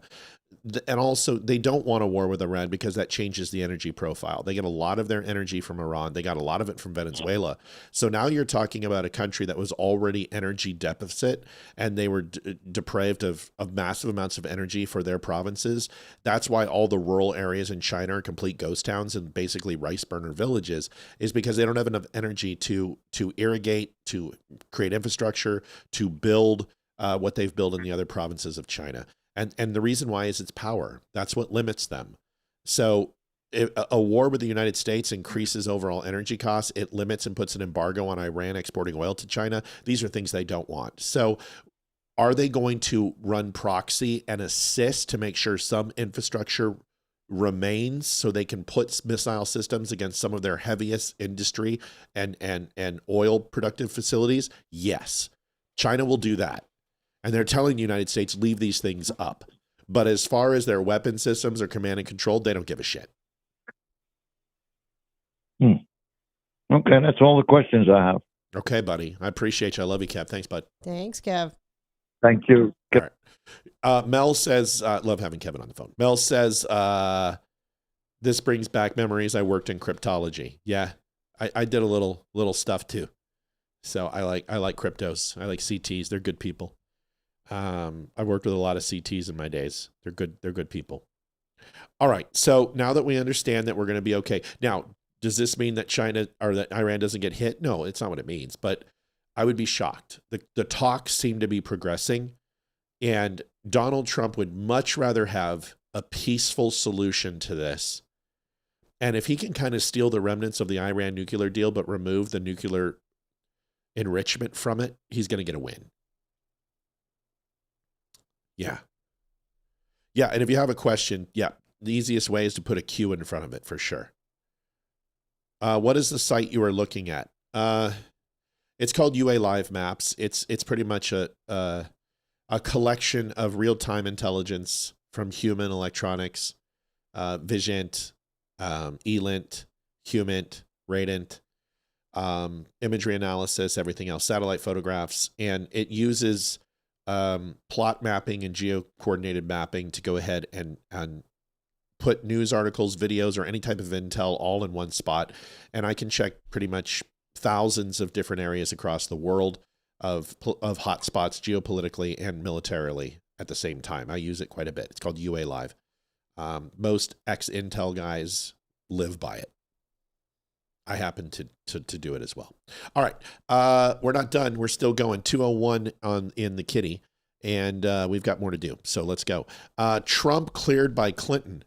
Listen to this. This is an interesting thing. Yeah, this is interesting. Here's Comer talking about Hillary Clinton was screaming her head off yesterday. Well, Bill Clinton came in and he started off. You guys may have seen the video that I did. I'm going to show it here in a second. Watch this. President Clinton said, that's for you to decide. And the president went on to say that the president, Trump, has never said anything to me to make me think he was involved, and he meant with Epstein. So I know there's a lot of curiosity about President Trump. I thought that was an interesting thing that President Clinton said. So I'll let the Democrats have the podium and they can answer your questions, but we'll cover President Clinton. That's pretty interesting. Here is the video I was alluding to that I did earlier, and people keep asking me, hey, Matt, is that your voice? Is that actually you? Is that AI? No, it's me. And I was sick, so I didn't have a chance to really dive into my Bill Clinton, and that's a voice that has quite a bit of highs and lows in it. Mr. But I did nail my Sean Connery. Here is the video. Just a little spoof for you. No, this is not AI. Here it is. Mr. Clinton, could you please explain to us about your relationship with Jeffrey Epstein? Listen, I know what I saw. And more importantly, what I didn't see. I know what I did. And more importantly, what I didn't do. I saw nothing. I did nothing wrong. Even with the 2020 hindsight, I saw nothing that gave me pause. Well, except for maybe a chocolate chip cookie or a crumb or two. A cigar that wandered off script. Whitewater that was apparently very murky. And a little misunderstanding about the word it. Now, Monica Lewinsky. This was just staff morale. The cigar? Well, that was clearly a prop. The Clinton Foundation, pure charity. Whitewater, just a scenic real estate investment. And as for it, well, if it means what you think it means, then I absolutely did not do it. But if it means fundraising, cookie tasting, a strategic cigar placement, then we may need to clarify the definition. Thank you. Drop it hard. Thanks, Mr. buddy. Clinton, could you please explain to us? Thank you, buddy. Need some help? Somebody asks? Okay. So, Liv, thoughts on Bill Clinton essentially throwing Donald Trump a lifeline? Shocking. But I think at this point, Bill Clinton knows that it's Trump's DOJ.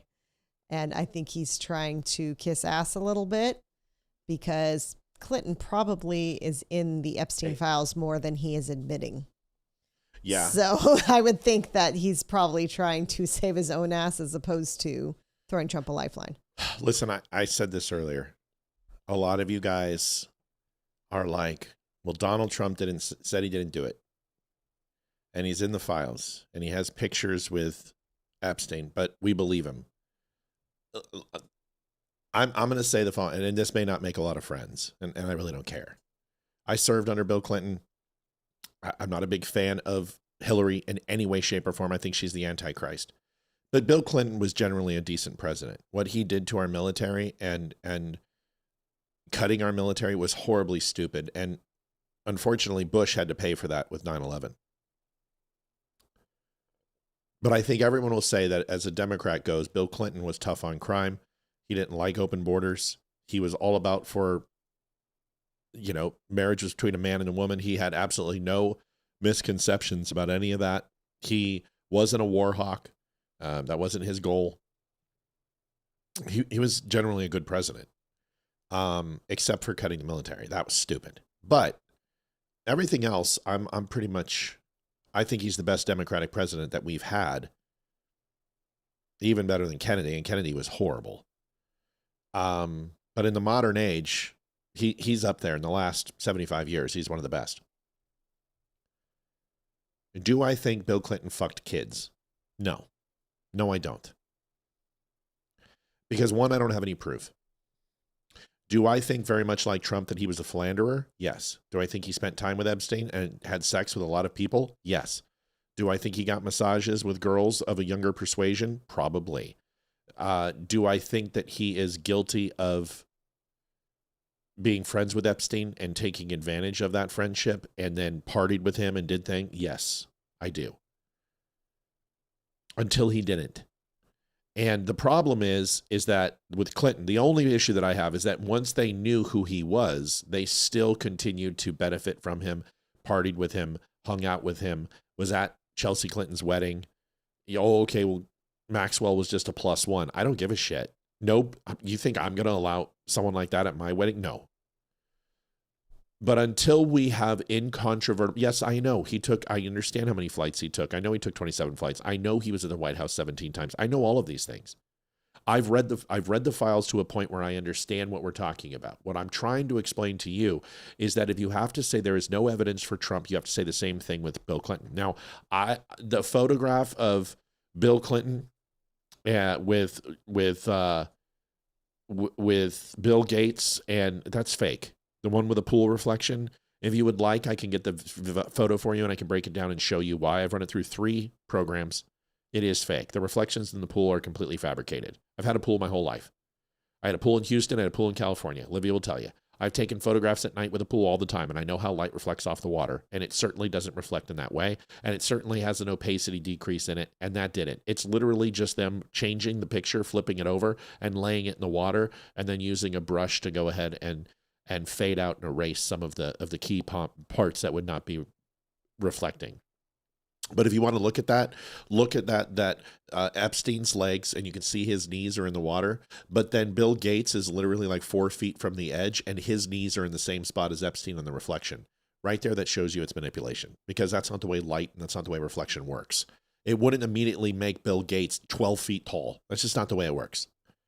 That's not what refraction does. So it's fake. I know it's fake, and you can either believe me or not. Now, am I defending Bill Clinton? No, he's a rapist. We know he's a rapist. We know what he did to Juanita Broderick. We know what he's done to women. We know what they've done to Jennifer Flowers. We know how Hillary Clinton went after these women. We understand what happened with Monica Lewinsky. The guy is accused of rape from women who have stuck to their story for a very, very long time. I'm not defending him. But I am not going to call him a pedo until I have incontrovertible evidence of such, the same way I'm going to do that for Bill Clinton or Donald Trump. And if Bill Clinton says, hey, Donald Trump, blah, blah, blah, blah, blah, then I'm going to believe him. Because Donald Trump said the same thing about Hillary and Bill. He said, listen, I don't think they did this. I don't think, he defended them. So I want you guys to understand something. Donald Trump was friends with the Clintons for a long fucking time. He donated a shit ton of money to their party and to their fundraising for their runs in They Senate. were at Melania and his wedding. Yeah. So I just want us to slow down, okay? I don't want you to, Bill Clinton's innocent, he's the greatest. Matt says no, that's not what I said. What I'm said is that we are a nation of laws and we believe in the presumption of innocence. And Bill Clinton most assuredly embarrassed this nation and lied under oath. Could he be lying again? Yes. But until we have that incontrovertible evidence, I am just not going to make an assumption on somebody's guilt or innocence. I just won't do it. I'm going to make fun of him incessantly. I hope people can understand that. But, well, see, for someone to say the corrupt defending the corrupt, that goes one way. That doesn't cut both ways, right? So how would we define that Donald Trump is corrupt? Just let me know. Well, we would find out if he was corrupt by his business dealings. Okay, so let's look at that. Let's look at his bankruptcies. He had 6 major bankruptcies in his entire career. They were all Atlantic City hotels, which were on the verge of bankruptcy when he took them over and were bleeding money during a very down time in that area, an impoverished time for that area and most of the country. Donald Trump has been involved with over 500 plus businesses. I want you to take those 6 bankruptcies, which weren't bankruptcies, they were restructuring, by the way, which is a very different thing than bankruptcies. They were restructuring. It's a fancy word for bankruptcy, though. Let's just give you that. I want you to take the 500 plus businesses that he's been associated with, okay? And then I want you to take the ones that he's actually bankrupted. If that's your bar, that's your level. Not ones that have failed, not ones that haven't produced revenue, ones that had bad margin or collapsed under the weight or they were sold off. You said bankruptcies. Okay, fine. So that's failure, right? Assuming that there's some sort of corruption inside that. That's still like a 99.6% success rate. It would be the most successful businessman in world history. There is no major conglomeration, no major company, no major investing firm, no major anything that is invested into 500 different businesses and has a 6 failure bankruptcy rate at a 99 point whatever success rate. There's not one on the planet. Apple isn't that. Apple's bankrupted 27 different lines of their revenue model. Microsoft's done the same thing. So to sit here and say that he's corrupt, so it's not from his business practices. So where's the corruption coming from? How is Donald Trump corrupt? And if you can't go ahead and say because it's his restructurings, if you want to say it's because of the 34 felonies for what, a clerical error for paying hush money to a hooker, I'm sorry, if that's what we're going to go ahead and deduce is corruption, then every single person in Washington for the last 60 years is responsible for corruption because they've all had slush funds to pay off their whores or to pay for abortions or any type of legal recourse that would reflect negatively on the congressman. And that slush fund has been paid by taxpayers. That most assuredly is corruption. So if we're going to hold Donald Trump to the same standard, you're going to have a burden of proof that's bigger than you just saying it's the corrupt protecting the corrupt. Is that fair? So I would love to hear what it is. You can call in 276-200-2105. Let me know, why do you think he's corrupt? Because a lot of the things about Donald Trump are actually antithetical of corruption. Because if you listen to the way that Jesse Jackson talked about him, you listen to the way that Al Sharpton talked about him, you listen to the way how the NAACP, the Rainbow Coalition, and Hollywood talked about him, how the media talked about him, Donald Trump was the great white hope. He was the greatest friend to black people that they've ever had. They gave him awards for it, for God's sakes. He was on the cover of rap albums. He was in movies. He had a #1 hit TV show on NBC, which was ran by the Jews. So I don't know what we're talking about. But you can let me know, though, because if you know more about it than me, I'm right here. Yes, you're right. They're all corrupt. That's not what I said, though, Mark. I didn't say they're all corrupt. But anyway, listen, if you're a billionaire, I guarantee you get your hands dirty. That's all I'm going to say. Liv, this next one is secret school sexual transition, where they're not telling parents. You've been talking about these for quite a bit. You found the video. I'm going to play it and then tell us about it when we're done. And what this is. Do you remember this one? Yeah, California's corrupt. Corruption is the theme tonight. Here it is. Yes. Well, it goes back to when I found out that my daughter, who was 13 years old, just starting high school, was secretly socially transitioned at school, meaning that the school started to call my daughter by a male name, use male pronouns. And when I called the school and told them to stop.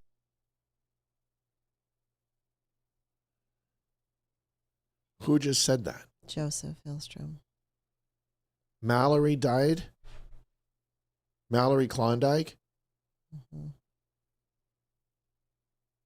Same thing, too. Wait, that's Rhonda, though. Is that? Mallory and Rhonda are were the same person, I thought. Joseph, clear me here.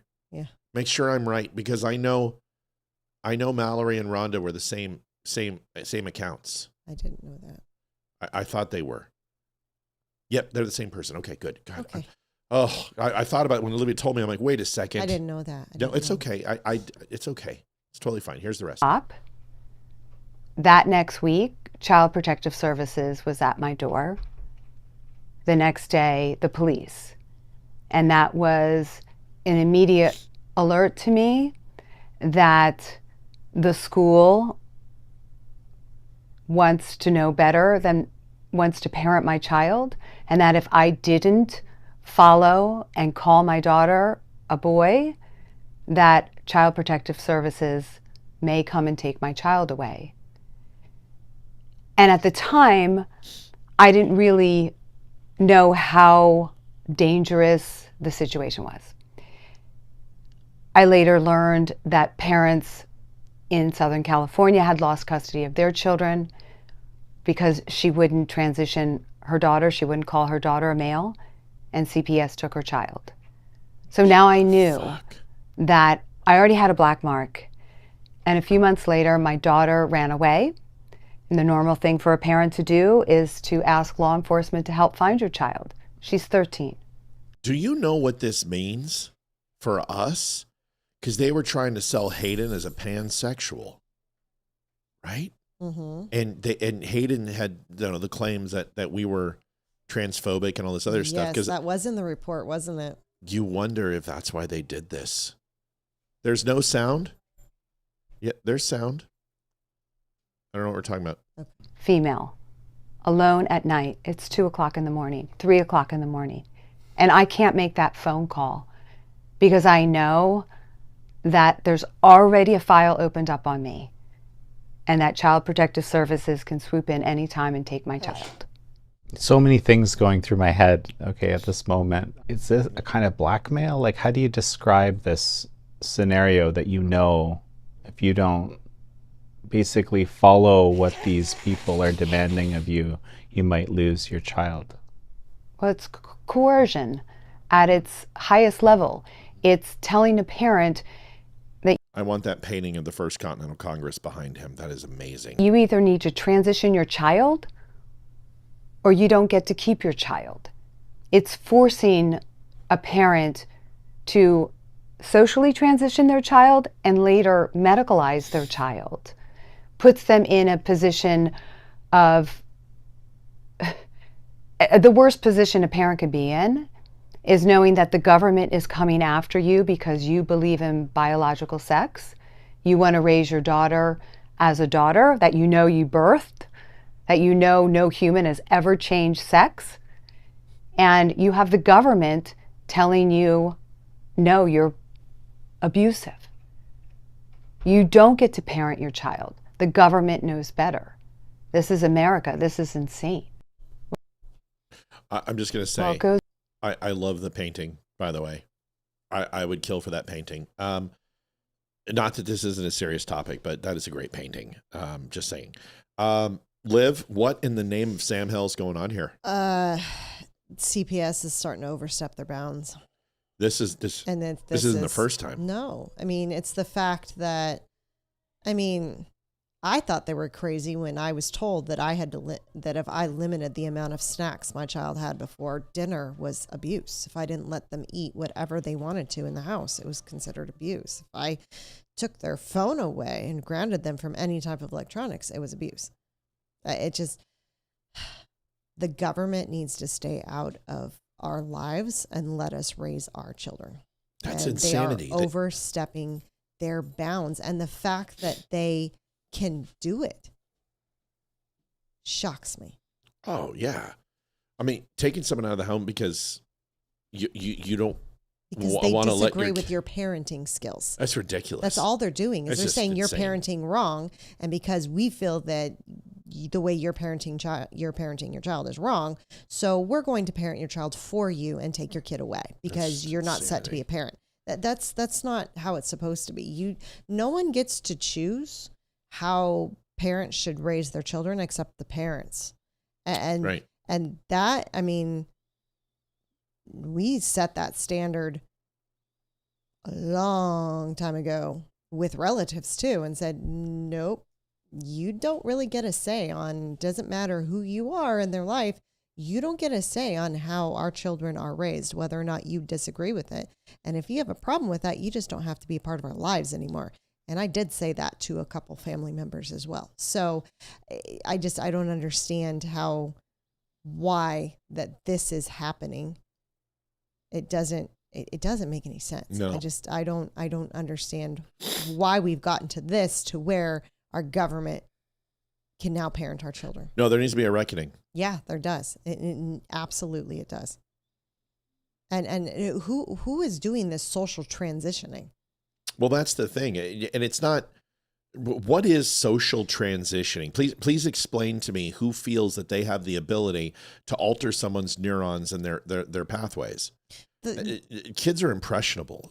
And Donna says it best, CPS or DFACS has too much power as it is. All they need is a phone call from a teacher that thinks something isn't right or wrong. So they're subjecting. Here's the interesting thing, real quick. They believe that what we're doing is detrimental to our kids by not letting them be anything they want to be just because they want to, and taking it too seriously, like lopping off their genitalia because they say, I want to be a boy or I want to be a girl. But you are literally removing the patriarch and matriarch structure from them. You're disrupting the entire household. You're disrupting their safe area, the place where they are nurtured and grown into success, because you disagree with who they are and who the parents are. So it's really not that we're the ones that are doing damage. You just want authority to replace what you consider damaging with your own brand of vodka or cornflakes. That's what we're saying? Mm-hmm. Yeah, that's wrong. That's what the Nazis did.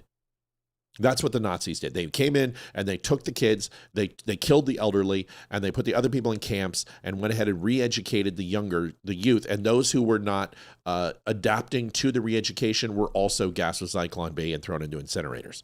Sorry. I think what's happening is these school counselors are taking their job a little too seriously. These school counselors are supposed to be there to, first and foremost, help the kids decide their curriculum and what extracurriculars they want to do and what electives they want to do. Right. And to make sure their schedule is flowing and everything else, and to help them out. And to make sure, and in high school, to make sure that they're taking the correct electives for the type of degree that they want and getting all those classes. Also, those counselors are there to where if a child feels bullied or something, they can go to them, and that counselor is supposed to be just a sounding board for that child. Well, I think what's happening is those counselors are taking it a little bit too seriously, like Hayden's counselor did. Seriously. That they're getting an ego and they're getting a power trip of, this kid came to me and said, I don't feel like a girl anymore. And they're taking that of, okay, well, this person wants to transition. And then they start planting seeds, because then they start calling them out of class and saying, this person needs to come see me. Yeah. And that's where they get them. And I Listen, think that's what's going on with the social transitioning. But the thing is, you can't take anything they say seriously. Hayden said she was pansexual and a lesbian and a total complete liberal when she was 12 years old. She had no idea. But she was just going through normal. She was beginning puberty. No, she wasn't. She was being brainwashed by the teachers in the schools, and then those kids put pressure on her, and it wasn't about drugs anymore or having sex. It was about conforming to the ideological groupthink. Mm-hmm. It was to remove her self-identity, dehumanize her, and have her find some sort of social acceptance that was opposite of what actually her parents wanted. That's what they did. And they told her that she was a pansexual because she had a panda bear that she talked to, because times were tough at home and mom and dad were fighting, which we were. And she didn't have any friends anymore because she didn't live in Houston. So she talked to her panda bear, and they made it a sexual thing that all of a sudden her panda bear, she's infatuated with it. The groups of girls around there walked around and said that they were lesbians, and there was like 15 of them were in a group, and then said, well, because you don't necessarily have a boyfriend, you're a lesbian too, come join us. And it was a cool cliquey thing to do. Mm-hmm. They got those ideas from somewhere, and that is the impressionable time of gestation of the mind that takes place, and it can be manipulated and cajoled for other people. Hitler said it best: go ahead and give me your youth for 3 to 4 years, and I'll go ahead and I'll own the nation. Yeah, it's that puberty stage. It's that 6th grade, that 12 to 14, when they're starting puberty and their hormones are going wild. that's when it hits them. Mel, and it's at The Dumb Show, you can find that. Go to facebook.com/The Dumb Show. It's all you need to do is put that in there and you'll find it. Go to thedumbshow.com. Don't hope to find the page again. Find the page again. We want you to come back. Go ahead. Yeah. So I think it's that whole beginning of puberty thing. But you said something there. It's very interesting. I don't hear very much about drugs and alcohol. Nope. What I'm hearing is your sexuality. Yep. And having sex. Yeah. That right now is the big push and the big and peer pressure. Social acceptance. Yeah, it's the peer pressure right now. No social divergence. It has to be you are in line with the archetype of societal acceptance. And if you're out of it, you're castigated out of the circle. And what blows my mind, I understand Hayden School is so much bigger. I mean, there's over 1,600 students in her school. There was just 400. I mean, I had less than 100 people in my graduating class. She's got over 400. So I understand her school's bigger. So there's going to be a lot more. But the amount of people she has told me that she knows are sexually active. Oh, yeah, it's ridiculous. In her class at her age. Ridiculous. Is insane. Insane. She knows several people that have had pregnancy scares. Yep. And she knows a couple people that have faked a pregnancy and gone to that boy and said, I need money to get an abortion. And because that boy doesn't want to get in trouble, almost gave that girl money. And it's not that this hasn't happened at our age, but it's older, right? It's not happening at 12 and 14. When we were younger, it was, 16, 17, 18, we became sexually promiscuous, introduced alcohol and things of that effect. But this is at very young ages that this is happening, and they're not condemning it. Yeah. I mean, when I was in middle school, I think there was one boy and one girl that were sexually active, and they were like outcasts. We were like, oh, whoa, this is too much. And then in high school, it was your sister and who? No, it was, that was funny. It was never really discussed about who was sexually active. You kind of had an idea of the really serious couples that had been together for 3 and 4 years and blah, blah, blah. But it was never something that was openly talked about. And it wasn't something that you needed to be doing to be accepted. Yeah. And the fact that it is a part of their lives, their social lives. Yeah. All right, we got to move forward. Folks, we are at 201. Okay.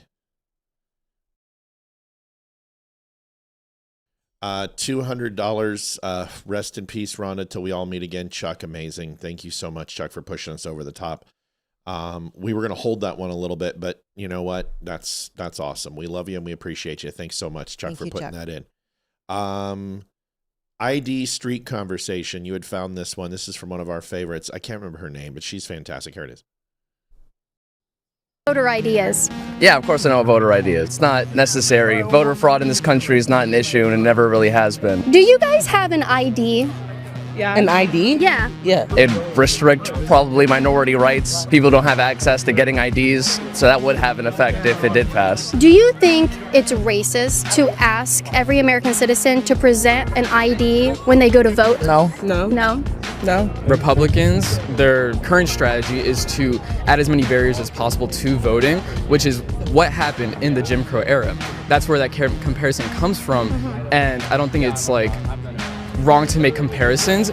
Now, Do you think it's a fair comparison? I think it's a fair comparison. Okay. How would it affect minorities? Oh, got it. Hit the talking point. Do you have an ID? Yeah. Okay, all right. Do you have an ID? Yeah. Do you have an ID? I have an ID. You have an ID. Okay, all right. Do you have an ID? I do. So you have an ID though? I have an ID. I just don't believe in paperwork. I think it would put too much strain on people who are working class who aren't able to file it. Who wouldn't have the money for an ID? People who are low income, that's a very straightforward issue. Well, those same people have to have an ID to apply for government benefits. Okay. They said that about me? Like a brown person? Mm-hmm. That's pretty racist. As a brown man, do you know where the DMV is to get a license? Absolutely. Do you know what voter ID is? Yeah, of course I know what voter ID is. It's not necessary. Voter fraud in this country is not. She does great work. They hate her because she's a woman with a brain, and she makes, she doesn't conflate the issue. She simply asks broad questions that deserve narrow answers. And the broad question is voter ID racist? Yes. Why? Why? And she just proved right there that it's not.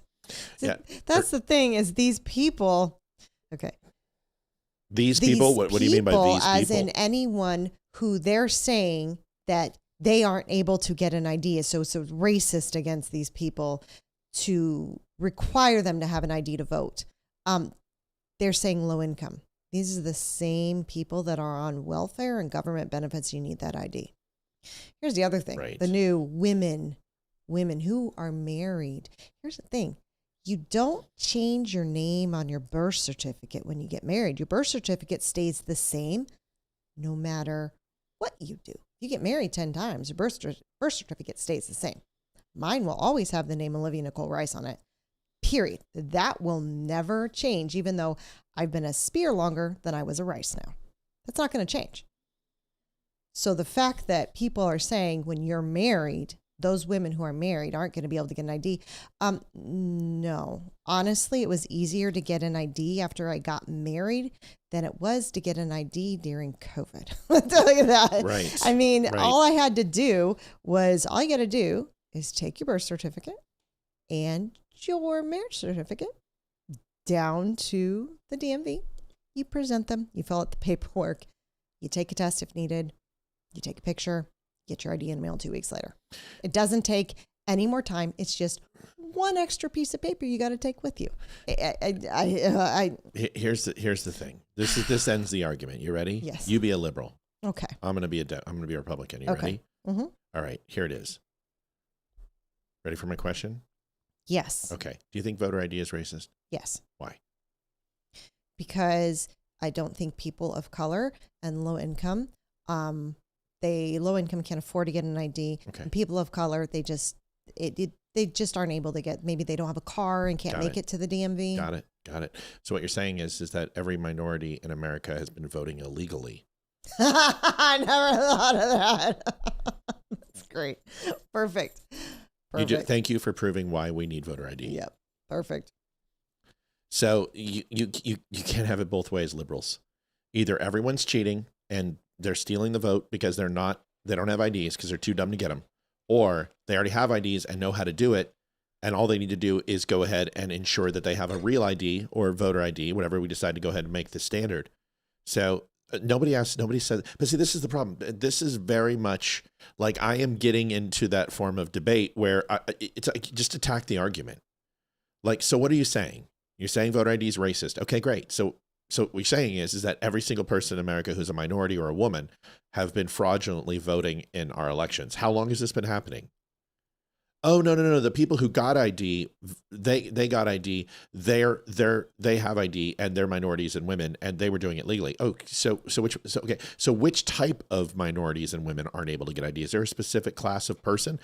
Poor people. Oh, so what you're saying is all the poor people in America are cheating because no poor people have IDs. No, those poor people who vote have IDs. Okay, so what's different about those poor people and the ones that vote? Well, actually, I'm just making this up, but I don't know. Okay, good. Well, thank you for agreeing. But if you continue to break it down to the lowest common denominator, the answer is going to be that they're full of shit. Plain and simple. Here's another thing. Michael just brought up a good point. Most, if I'm not mistaken, most women who keep their maiden name or hyphenate their name after they're married are liberals. Right. Why are you changing your name anyway? Just like he said, it's funny, libtards want to hang on to the married women claim. Did they forget they've been saying for decades that a woman doesn't need to change her name when she gets married? So there you go. Listen, but see, people who are saying that real ID is going to be linked to digital cash and New World, folks, 60% of America already has a real ID. I have real ID. Mm-hmm. Olivia has real ID. If you've gotten a license in the last 10 years, you have real ID. All you have to do is check the box. Do you want a real ID? Yeah. Well, and you've got to prove citizenship in the United States, which is based upon the 3 extra documents that you can provide. It's not that hard. It's like, which is your birth certificate, which you need to get an ID. A social security or a passport. Yeah. Those 3 things will verify. And there's other IDs too. You can use military ID too, which also for real ID, which I did. It doesn't matter. It's like 60% of America has it. People of voting age, you know, the people who actually vote in this country, which is only about 33% of the population votes, 90-something% of those have real ID. This is not a non-issue. What it's saying is that there are people who are voting in elections without ID, and it's not showing that they are a citizen of this country. Those people cannot vote. And the only way you can ensure, even if you're saying it's 0.001%, it's still a number that even if it's that small and infinitesimal, you have to assume that it's a threat to our democracy, to our constitutional republic. Because voting is a democracy, right? We are a representative democracy, and we use that to overall for our voting system. If you assume that 0.01% are cheating, you still, based upon the population that we have to assume that any one of those is wrong. And if it's wrong, it has to be addressed. Or I'm going to apply the same logic to guns and remove the 32,000 pieces of legislation that are currently sitting in Washington, D.C. that are proposed on gun amendments. Because what you're saying is that of the active guns that are in the United States, based upon the overall mass shootings and overall death by guns, it's indicative of like 0.0000012% of gun owners. So therefore, since it's that small and insignificant, we don't have to fucking do anything about it either. So let's go ahead and strike all gun laws too. Oh, so that doesn't work. You don't want to have that argument. Well, now you're conflating things. You're making a fallacy argument. No, I'm not. You're talking about applying laws to restricting rights. You know, here's the other thing. I don't know. I know in Colorado, I had the choice that when I got married, I got my new ID. They asked me if I wanted to keep my ID because I had my maiden name on it. I said yes. Guess what? That ID is still in my wallet. I have my maiden name ID in my wallet still. So if that is still an option, a woman just has to keep their ID with their maiden name on it. Yeah, you can't use it to buy liquor or anything, but it's an actual government ID that's got your maiden name on it. Mark, I got less than 580 people in my town. We're not registered as a smart city. Okay. And these are conversations that are completely, like, I've had these conversations. Okay. I already covered the Lahaina fires and made everybody look stupid on those things.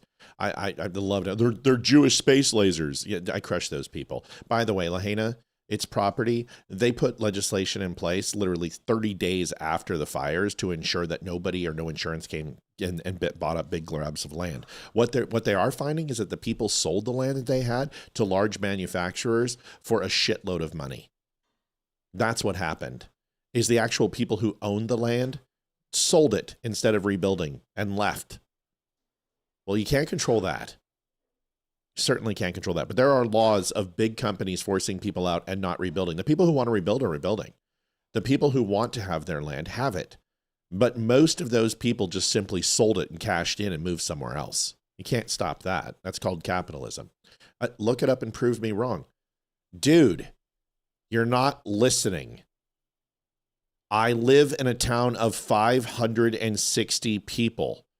We're not registered as a smart city. I don't even know what you're talking about. I don't even know what a smart city is. Why don't you look it up and let me know? Since you don't know what city I'm in, you look it up. I'm not going to sit here in the middle of my show and look up to find out if I'm a smart city or not. What does that prove anyway? I mean, what are you insinuating? I don't know. It doesn't make any sense. Here is California releases a child sex predator back into the population. We just talked about this. This just happened the other day. It's doing again. Here it is. A convicted child predator that a judge once called the monster parents fear the most has now been cleared for release under California's elderly parole program. He's 64 years old. His horrific crimes include 16 counts of kidnapping and child molestation. He was sentenced to 3 straight terms of 25 years to life, plus 20 years on top of that. They let him out? Corrections and Rehab Bureau detailing the process of his parole approval, let's listen. telling Fox News Digital this, that on January 12th, 2026, Governor Gavin Newsom referred the case back to the Board of Parole Hearings for further review, meaning he didn't agree with this conclusion. Now, at that then February board meeting, the panel reaffirmed the decision, recommending that this monster receive parole. Now, it's important to note that the governor cannot overturn there in that state parole board hearings conclusion when it's a non-homicide case. And that is why the governor cannot at this point overturn those parole board hearings rulings. Okay. So what you're saying is the parole board has said yes. The governor can't go ahead and overrule the parole board because it's not it doesn't meet the requirements of felonious homicide. Mm-hmm. So because this is a lesser crime in their eyes, oh man, this is ridiculous. It's because I guess California's got this parole thing when somebody hits over like 64 or 65 or something, they start to take pity on them. And from what I heard is this is something that actually Newsom like either voted for or put into place or something along the lines of that. Oh, so it's coming back to bite him in the ass. But it's the fact that, what was it, 3 consecutive life sentences or 3?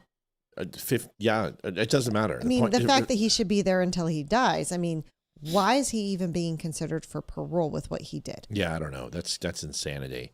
For shits and giggles, people should be like, hey, would you let this person babysit your grandchildren? If you wouldn't, we let this person be in the same grocery store as my children. No, then let's not parole. I wouldn't even let him have a camera at a school play. You know what I mean? No, Mark, because it's been a shitty week. I looked it up anyway for you. In no way, shape, or form is my city or town registered as a smart city.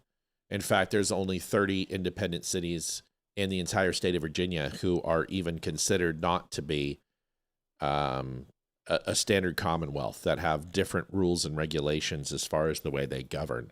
I looked it up.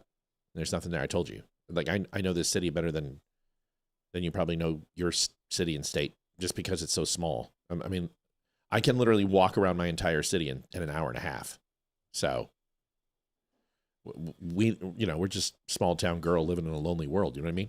Yes. What is a smart city? But I'm not getting into this. Okay. I'm not going down the keyword conspiracy shit.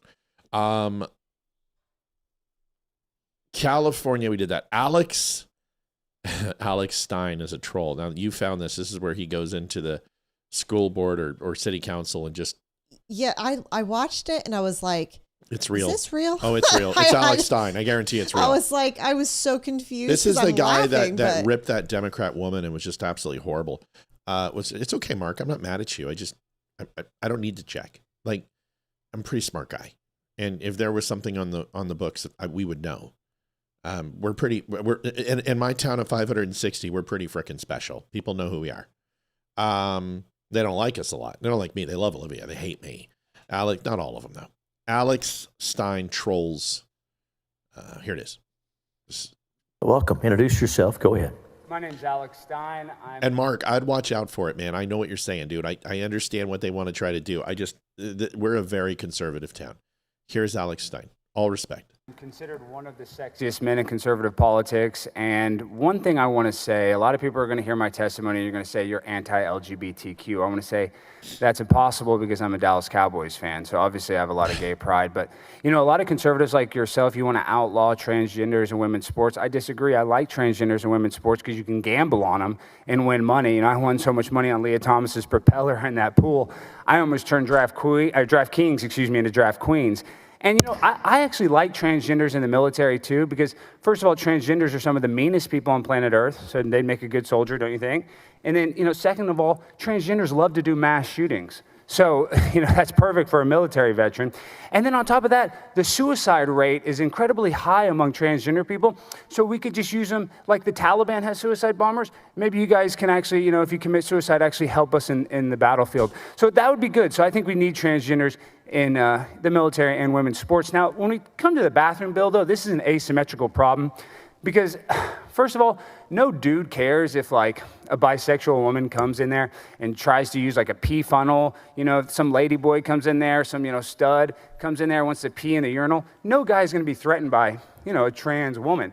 But we don't want these gargoyles in a dress, some chick with a dick coming in there and trying to pee or poop next to my girlfriend because that's disgusting. And, I was going to say something. Listen, I have my First Amendment right. Let me just speak. So, We're sick of these transgenders trying to invade women's personal spaces. These people have autogynephilia, they're sexual perverts, and they actually get satisfaction from going there and looking under a stall. So these are mentally ill people that are on hormones, that are on all kinds of pills, they're impulsive, and they do not belong in a women's restroom. So if some of you lesbians want to come in and pee next to me, you're more than welcome. So we just don't let the chicks with dicks in the women's room, and you guys are all welcome in the men's room. I think that works. Thank you. That was very classic. Wow. I think it was hilarious. I mean, listen, there's times where I don't like Alex Stein very much, but it's a mockery. Like, I believe that you should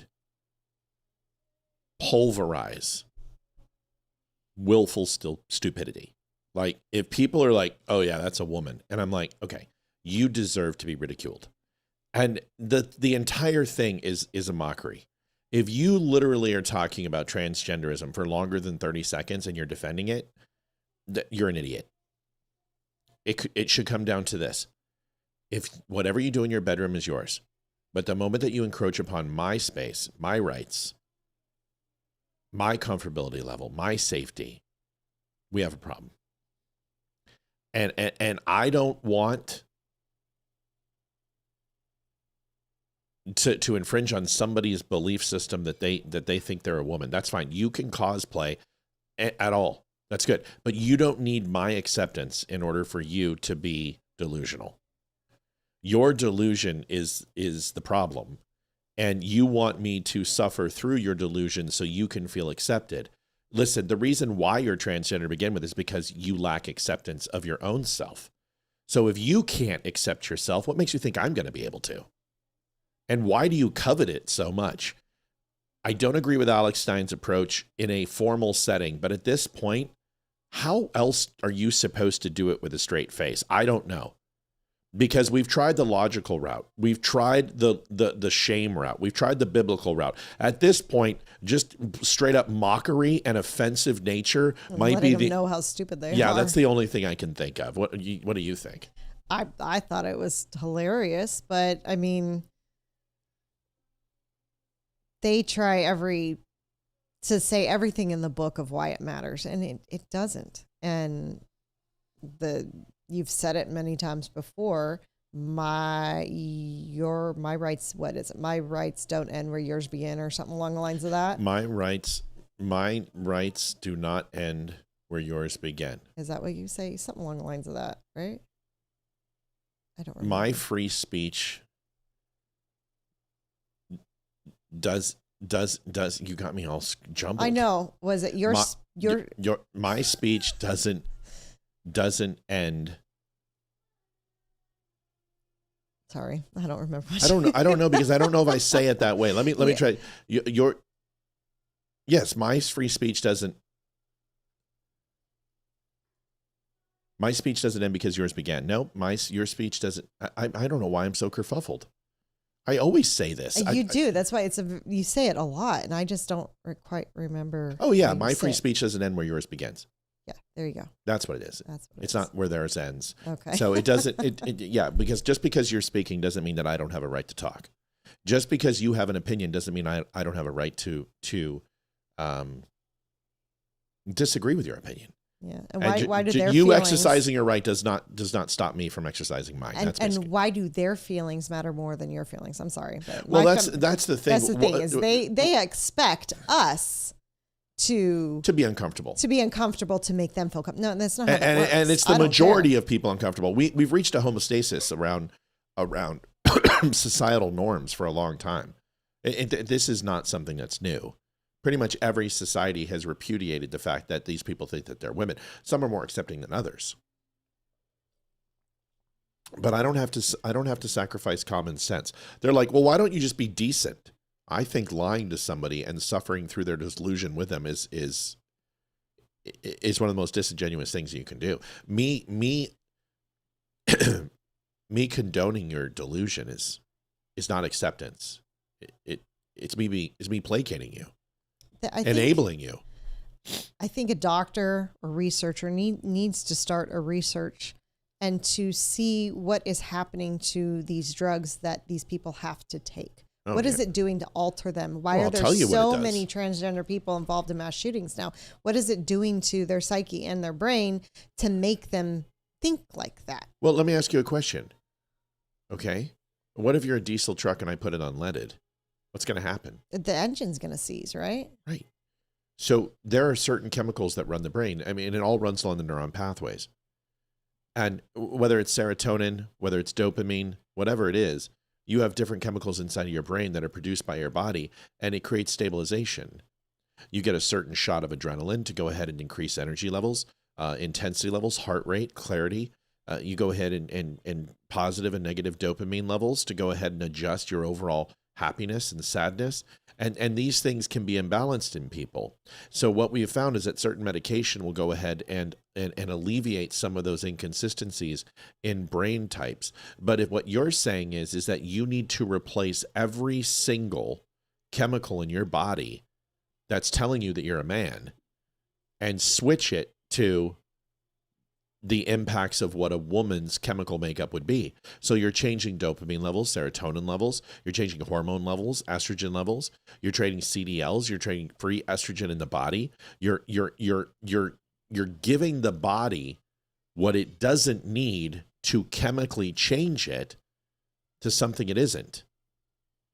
And in that processes, you are literally the mad scientist just pouring in the witch's brew and a little bit of Ionute and sliver of gummed mushroom to create this concoction that you have no idea what it's going to create, because the human complexity and the human mind might be able to introduce a chemical here or a chemical there to alter things that are deficient, like iron. But what if you had to go ahead and introduced hundreds of different vitamins and multiple levels of different chemicals and stop the body from producing these things naturally and having these people go ahead and get it from a chemical perspective, and then those chemicals are no longer available? Then what happens? Well, I know if I came off testosterone right now, it would take me 2.5 years to recover, if at all, for my body to reproduce it naturally. So what will happen? Well, my testosterone levels will go to zero. Estrogen levels will peak, and I'll become violent. I'll have an emotional breakdown. I will be incapable of controlling my emotions. You've seen me a couple days without my shot. What happens? Mm-hmm. I mean, I get super freaking pissed. So for us to sit here and pretend that somehow because we give these people certain and deprive them of certain chemicals in their body or inject them with certain chemicals, that we have the right dosage to go ahead and make everyone perfect and happy is complete bullshit, because this is why we're seeing these mass killings. And we're seeing the one consistent thing in mass shootings, that these people are psychologically unstable, and most of them are on psychotropic drugs. That's not something that just is accidental. Folks, we got to wrap it up. We're almost at 10 o'clock. And we've got some things that we want to bring up, but Sunny Hostin is something that Olivia wanted to talk about tonight. Yet another lovely day at the View. Yeah, here it is. I want to know where those pages are. What was taken out? Well, we don't know what was taken out, but what we know is that Representative Garcia read about 50 pages left out. He did read an account of the president sexually assaulting that 13-year-old. This president. Yes. Well, explain what this is, the words. Well, apparently in this document, and I want to be very careful here because these are allegations, and President Trump has consistently, they're unverified allegations, and President Trump has consistently denied all the allegations. Then why are you talking about them? Exactly. Any wrongdoing. But there was a presentation made by the FBI, and the witness stated that Jeffrey Epstein introduced her to Trump, who subsequently forced her head down. Oh, my God. And punched her in the head in response to something that she did. Right. Oh, she must have used her teeth. That's not cool. You don't do that. Ladies, wrap the lips around the teeth. It's not hard. You keep those teeth. We don't like those choppers. Some guys do. I'm not a big chopper. Whatever. Liv. Why are you bringing it up? Do you believe this? No. I don't believe anything that comes out of any of their mouths. It's like The View to me, and Candace Owens is there, is anytime they open their mouths, it's Charlie Brown adults. That's pretty much all I hear at this point. Because thanks, David. I don't think there has been ever anything said on that show that resembles the truth in any way, shape, or form, or that actually has any meaning, or actually makes even any sense. Yeah. They're all a little delusional. I'm feeling a little delusional here. Yeah, they're a little delusional, and they're a little off. I don't believe in it. Well, that was some weird shit. Yes. Here's something. Liv. Yes. I've got some questions for you. Okay. Excuse me, I have a few more questions if you don't mind. Candace Owens said something on her show, and I'm not going to play it because I'm too tired. Liv? Yes. Why is there thunder? Why is there thunder? Because it's the sound of the clouds when they hit, and it's the sound of the electricity from the lightning. Can you have thunder without lightning? No. Okay. Ladies and gentlemen, my wife is smarter than Candace fucking Owens. But here's the thing. No, don't even talk. No, you answered it. Don't and open your mouth, because you're going to go wrong, and then I can't defend you for this. I was going to say something else. Say it. You can have silent lightning storms, though. Okay, that's not true. There's no such thing. But you just can't hear them. And that's not silent then. Yeah, but Arizona, they were so far away you couldn't hear them.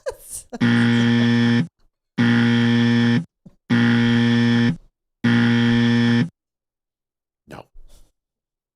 If a tree falls in the forest, did it really happen? Yes. Yes, it did. Yes, it did. And you could hear it if you were next to it. And you could see it if you were there. But just because you weren't there, that is the difference between subjective and objective. There are people out there who go, no, if I wasn't there and I didn't see it and I couldn't see it with my own eyes, it didn't take place. It's like, okay, you're retarded. Yes. This is why Candace Owens is a retard. You have to go pee after that. You're gonna make me clean that shit up that you just said. Go. I cannot believe I've got to actually. Sorry. Yes, every lightning has sound. That's not true. It's not true. That is, Glenn, that is 100% not true. There is no such thing as a silent discharge of energy. There's no such thing. Because the distribution of energy is cymatics, and at some level is making sound. It may not be audible to you, but every discharge of electricity makes sound. Period. No matter how small. Don't care. You have atoms hitting other atoms, negatively and positively charged, that are displacing energy. There is sound. Glenn, brother, I'm telling you right now, I've seen heat lightning in California, or in Phoenix.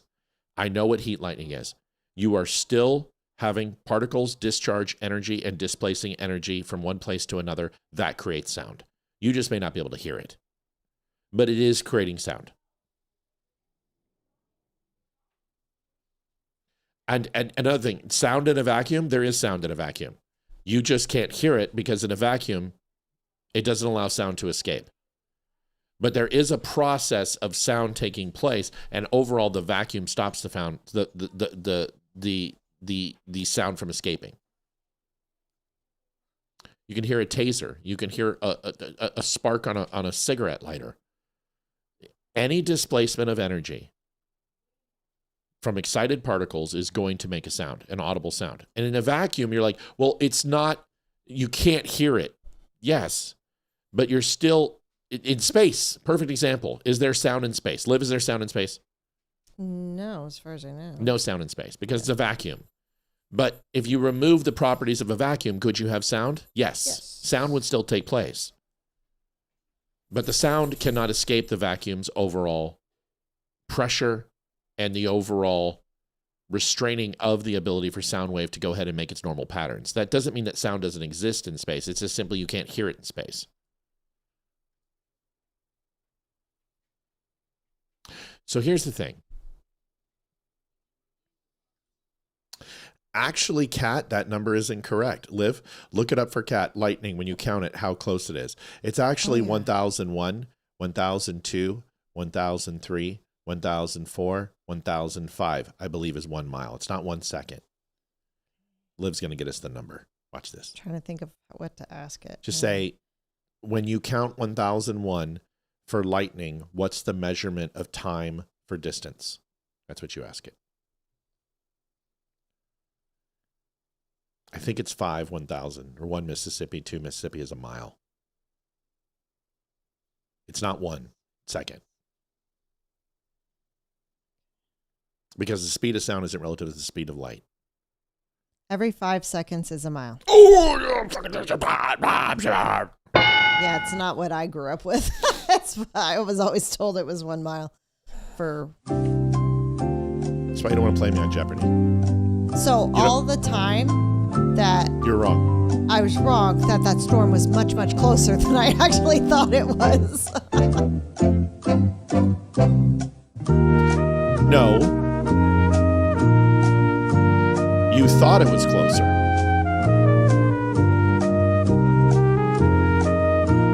So when you do 1 second, 5 seconds would be 5 miles away, according to your math. So when you like 1001, 1002, 1003, 1004, 1005, you're like, oh, it's 5 miles away. It's actually not. It was a mile away. So it's actually closer. You thought it was further, but it's closer. It was 5 miles away. So that would have probably been something good to know when I was younger.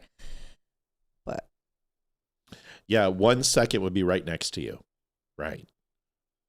So these are great things, right? They're great things to know. Candace Owens is a complete retard.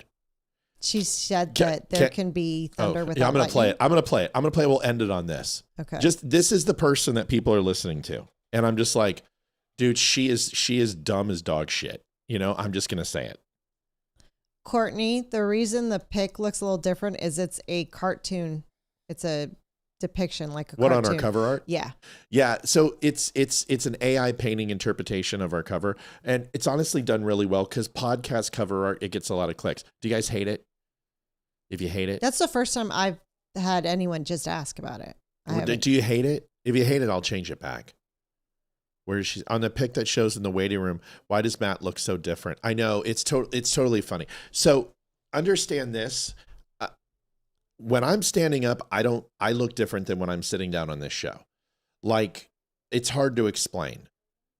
A lot of people, when I stand up, they go, oh yeah, they think I'm like, people think I'm fat because of my chubby cheeks. Let's just say it. They think but if you look, like, we're not, you know what I'm saying? So thighs and shit, and no. But when I'm sitting down like this and the chubby cheeks, which I've had my entire life, I look like that. But if you look at me in that picture, that's a real photo. I'll show you. You just compare the photo to the... Yeah, let me show you the real one. The real photo to the... Let me see if it's up here. Where'd it go? Okay. Oh, yeah, there it is. Where? Right there? Is that the cartoon depiction? So there's the cartoon depiction. But that's me. That's my build. You see the chubby cheeks are still there. That's Olivia. That's Leroy. That's Amy. But it's a painting of us, right? So it's a little bit different. But if you go into this, and I show you this picture, and then I'll show you Candace, then we're going to get out of here. See if I can find this. I know I had this one. It was, there it is. See, it's a real picture. That's it. And I smell it too. Wait, what the fuck are we talking about? Oh, lightning. Okay. So it's a cartoon pic, and it's just, it's interpretation. That guy's way too handsome. Way too handsome. But it's close enough. And it's close enough to Olivia, it's close enough to Amy, it's close enough to Leroy. But We kind of like It it. made me look like 30 years younger than You do not look old. Shut up. That's ridiculous. You don't look old at all. So there it is. But if you put me in if you see me in real life, I'm just a big cat. I'm a big kid. That's the only way I can describe it. Olivia can probably describe it better than I can. He's a foot taller than me. Yeah. So Best like, way. Like you should just show the picture of you next to Barry. That just says it right there. Where is it? I don't know. I'd have to find it. Hold on. Or I mean, just the picture of Oh, no, all four of us standing together. I know where it's at. I mean, we have a picture of us, all four of us standing together. The number one thing people say is like, "Oh my God, I didn't think you were look like tall. You look buff," and I didn't think that was. I didn't recognize you. I get that a lot, and when I meet people in public, it's the same thing. Here we go. Let me see if I can find this picture real quick, and then we'll. Is Hayden just doing her thing again? She's on the phone. It sounds very serious. It's always serious, always life-changing. So this is an accurate representation, the best one I can give you.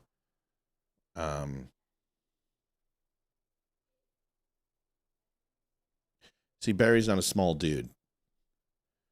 I'm just a big dude. Mm-hmm. And I've always been a big dude.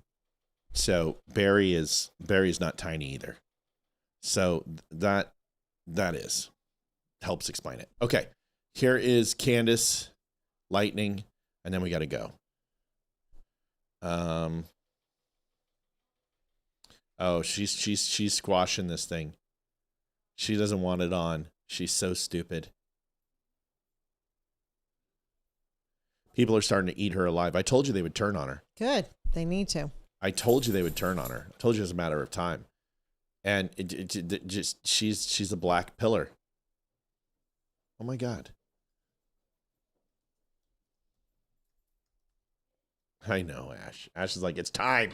It's hilarious. I love how she like runs in circles to make sure it's comfortable. So Candace was yesterday days old when she learned that thunder is a byproduct of lightning. God, I knew that when I was like 3. I'm just saying, man. I'm just saying. Here it is. Here it is. Okay, I have to tell you guys something before we get into comments, because I need to know that I'm not the only person who didn't know this. Okay, I didn't know this, but also Savannah didn't know this, so at least 2 of us didn't know this. I was on a walk with my husband, and it was... First of all, let me tell you something also, Candace. You have an enlarged thyroid on your neck. And she does. And you need to get it checked out. Yes, she does. Because that thing is abnormally large, and it could be causing your mental instability. And I just saw it, and that is not good. And it happens in a lot of women. And yours is abnormally large. And it could be tapping on your thyroid, causing a lot of these mood swings and this shit you're going through, and this what looks to be mental retardation, but it's called a goiter, I believe, or something to that effect. Yes, it's a goiter. Yeah, so you got to get that shit taken care of, lady, because I'm telling you, I think that's what's causing your problems. Okay, I have to tell you guys something before we get into comments, because I need that's her producer, who also doesn't understand that thunder is a byproduct of lightning. to know that I'm That should say something. Yeah. not the only person who didn't know this. Okay, I didn't know this, but also Savannah didn't know this, so at least 2 of us didn't know this. I was on a walk with my husband, and it was thundering, I think, and I was like, oh, no big deal, we can keep walking because there's no lightning. And he was like, what do you mean by that? And I said, like, it's just thunder. Lightning is the problem. And then my husband was like, you know that it can't thunder without lightning, right?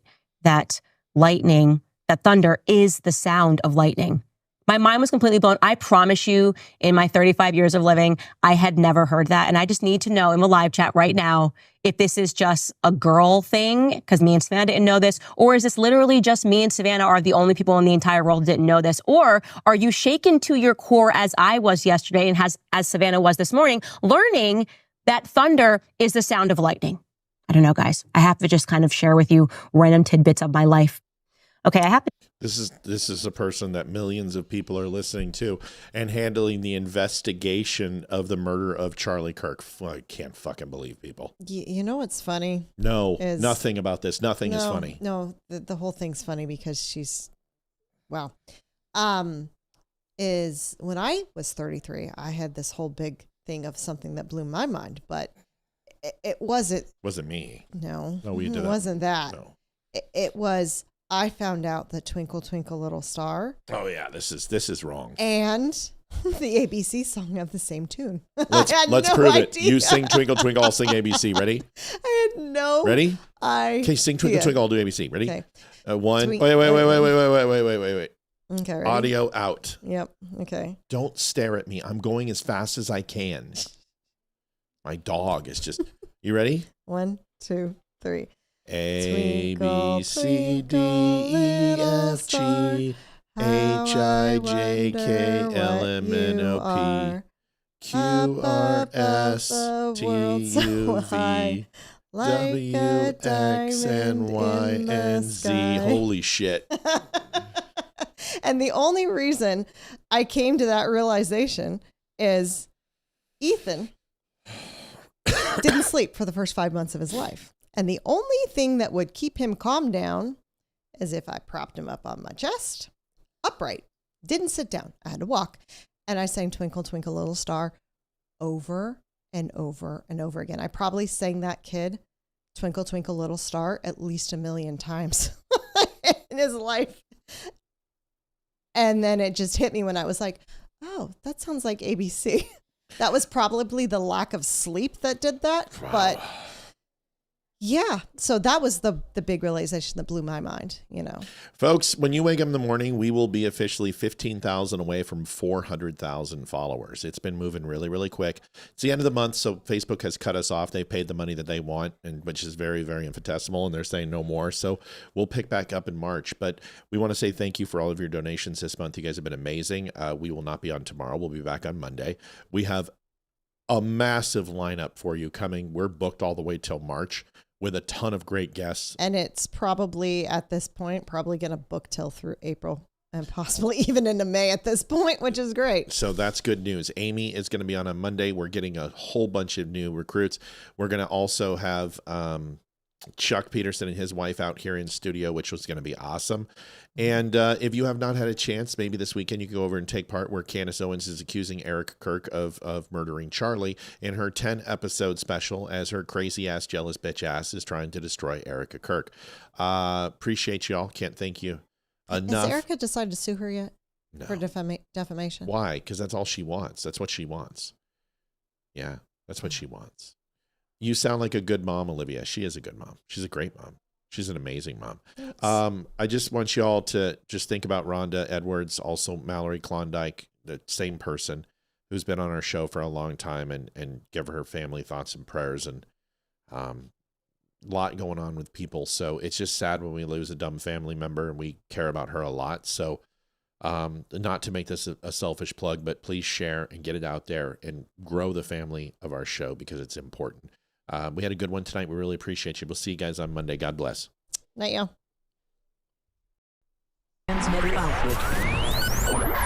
This is the Don't Unfriend Me Show with your hosts, Matt, Leroy, Amy, and Olivia. Geopolitics, military analysis, and election coverage. Coming to you live on all major social media channels at The Dumb Show. Honest, direct, unfiltered. We can agree, we can disagree. Just don't unfriend me.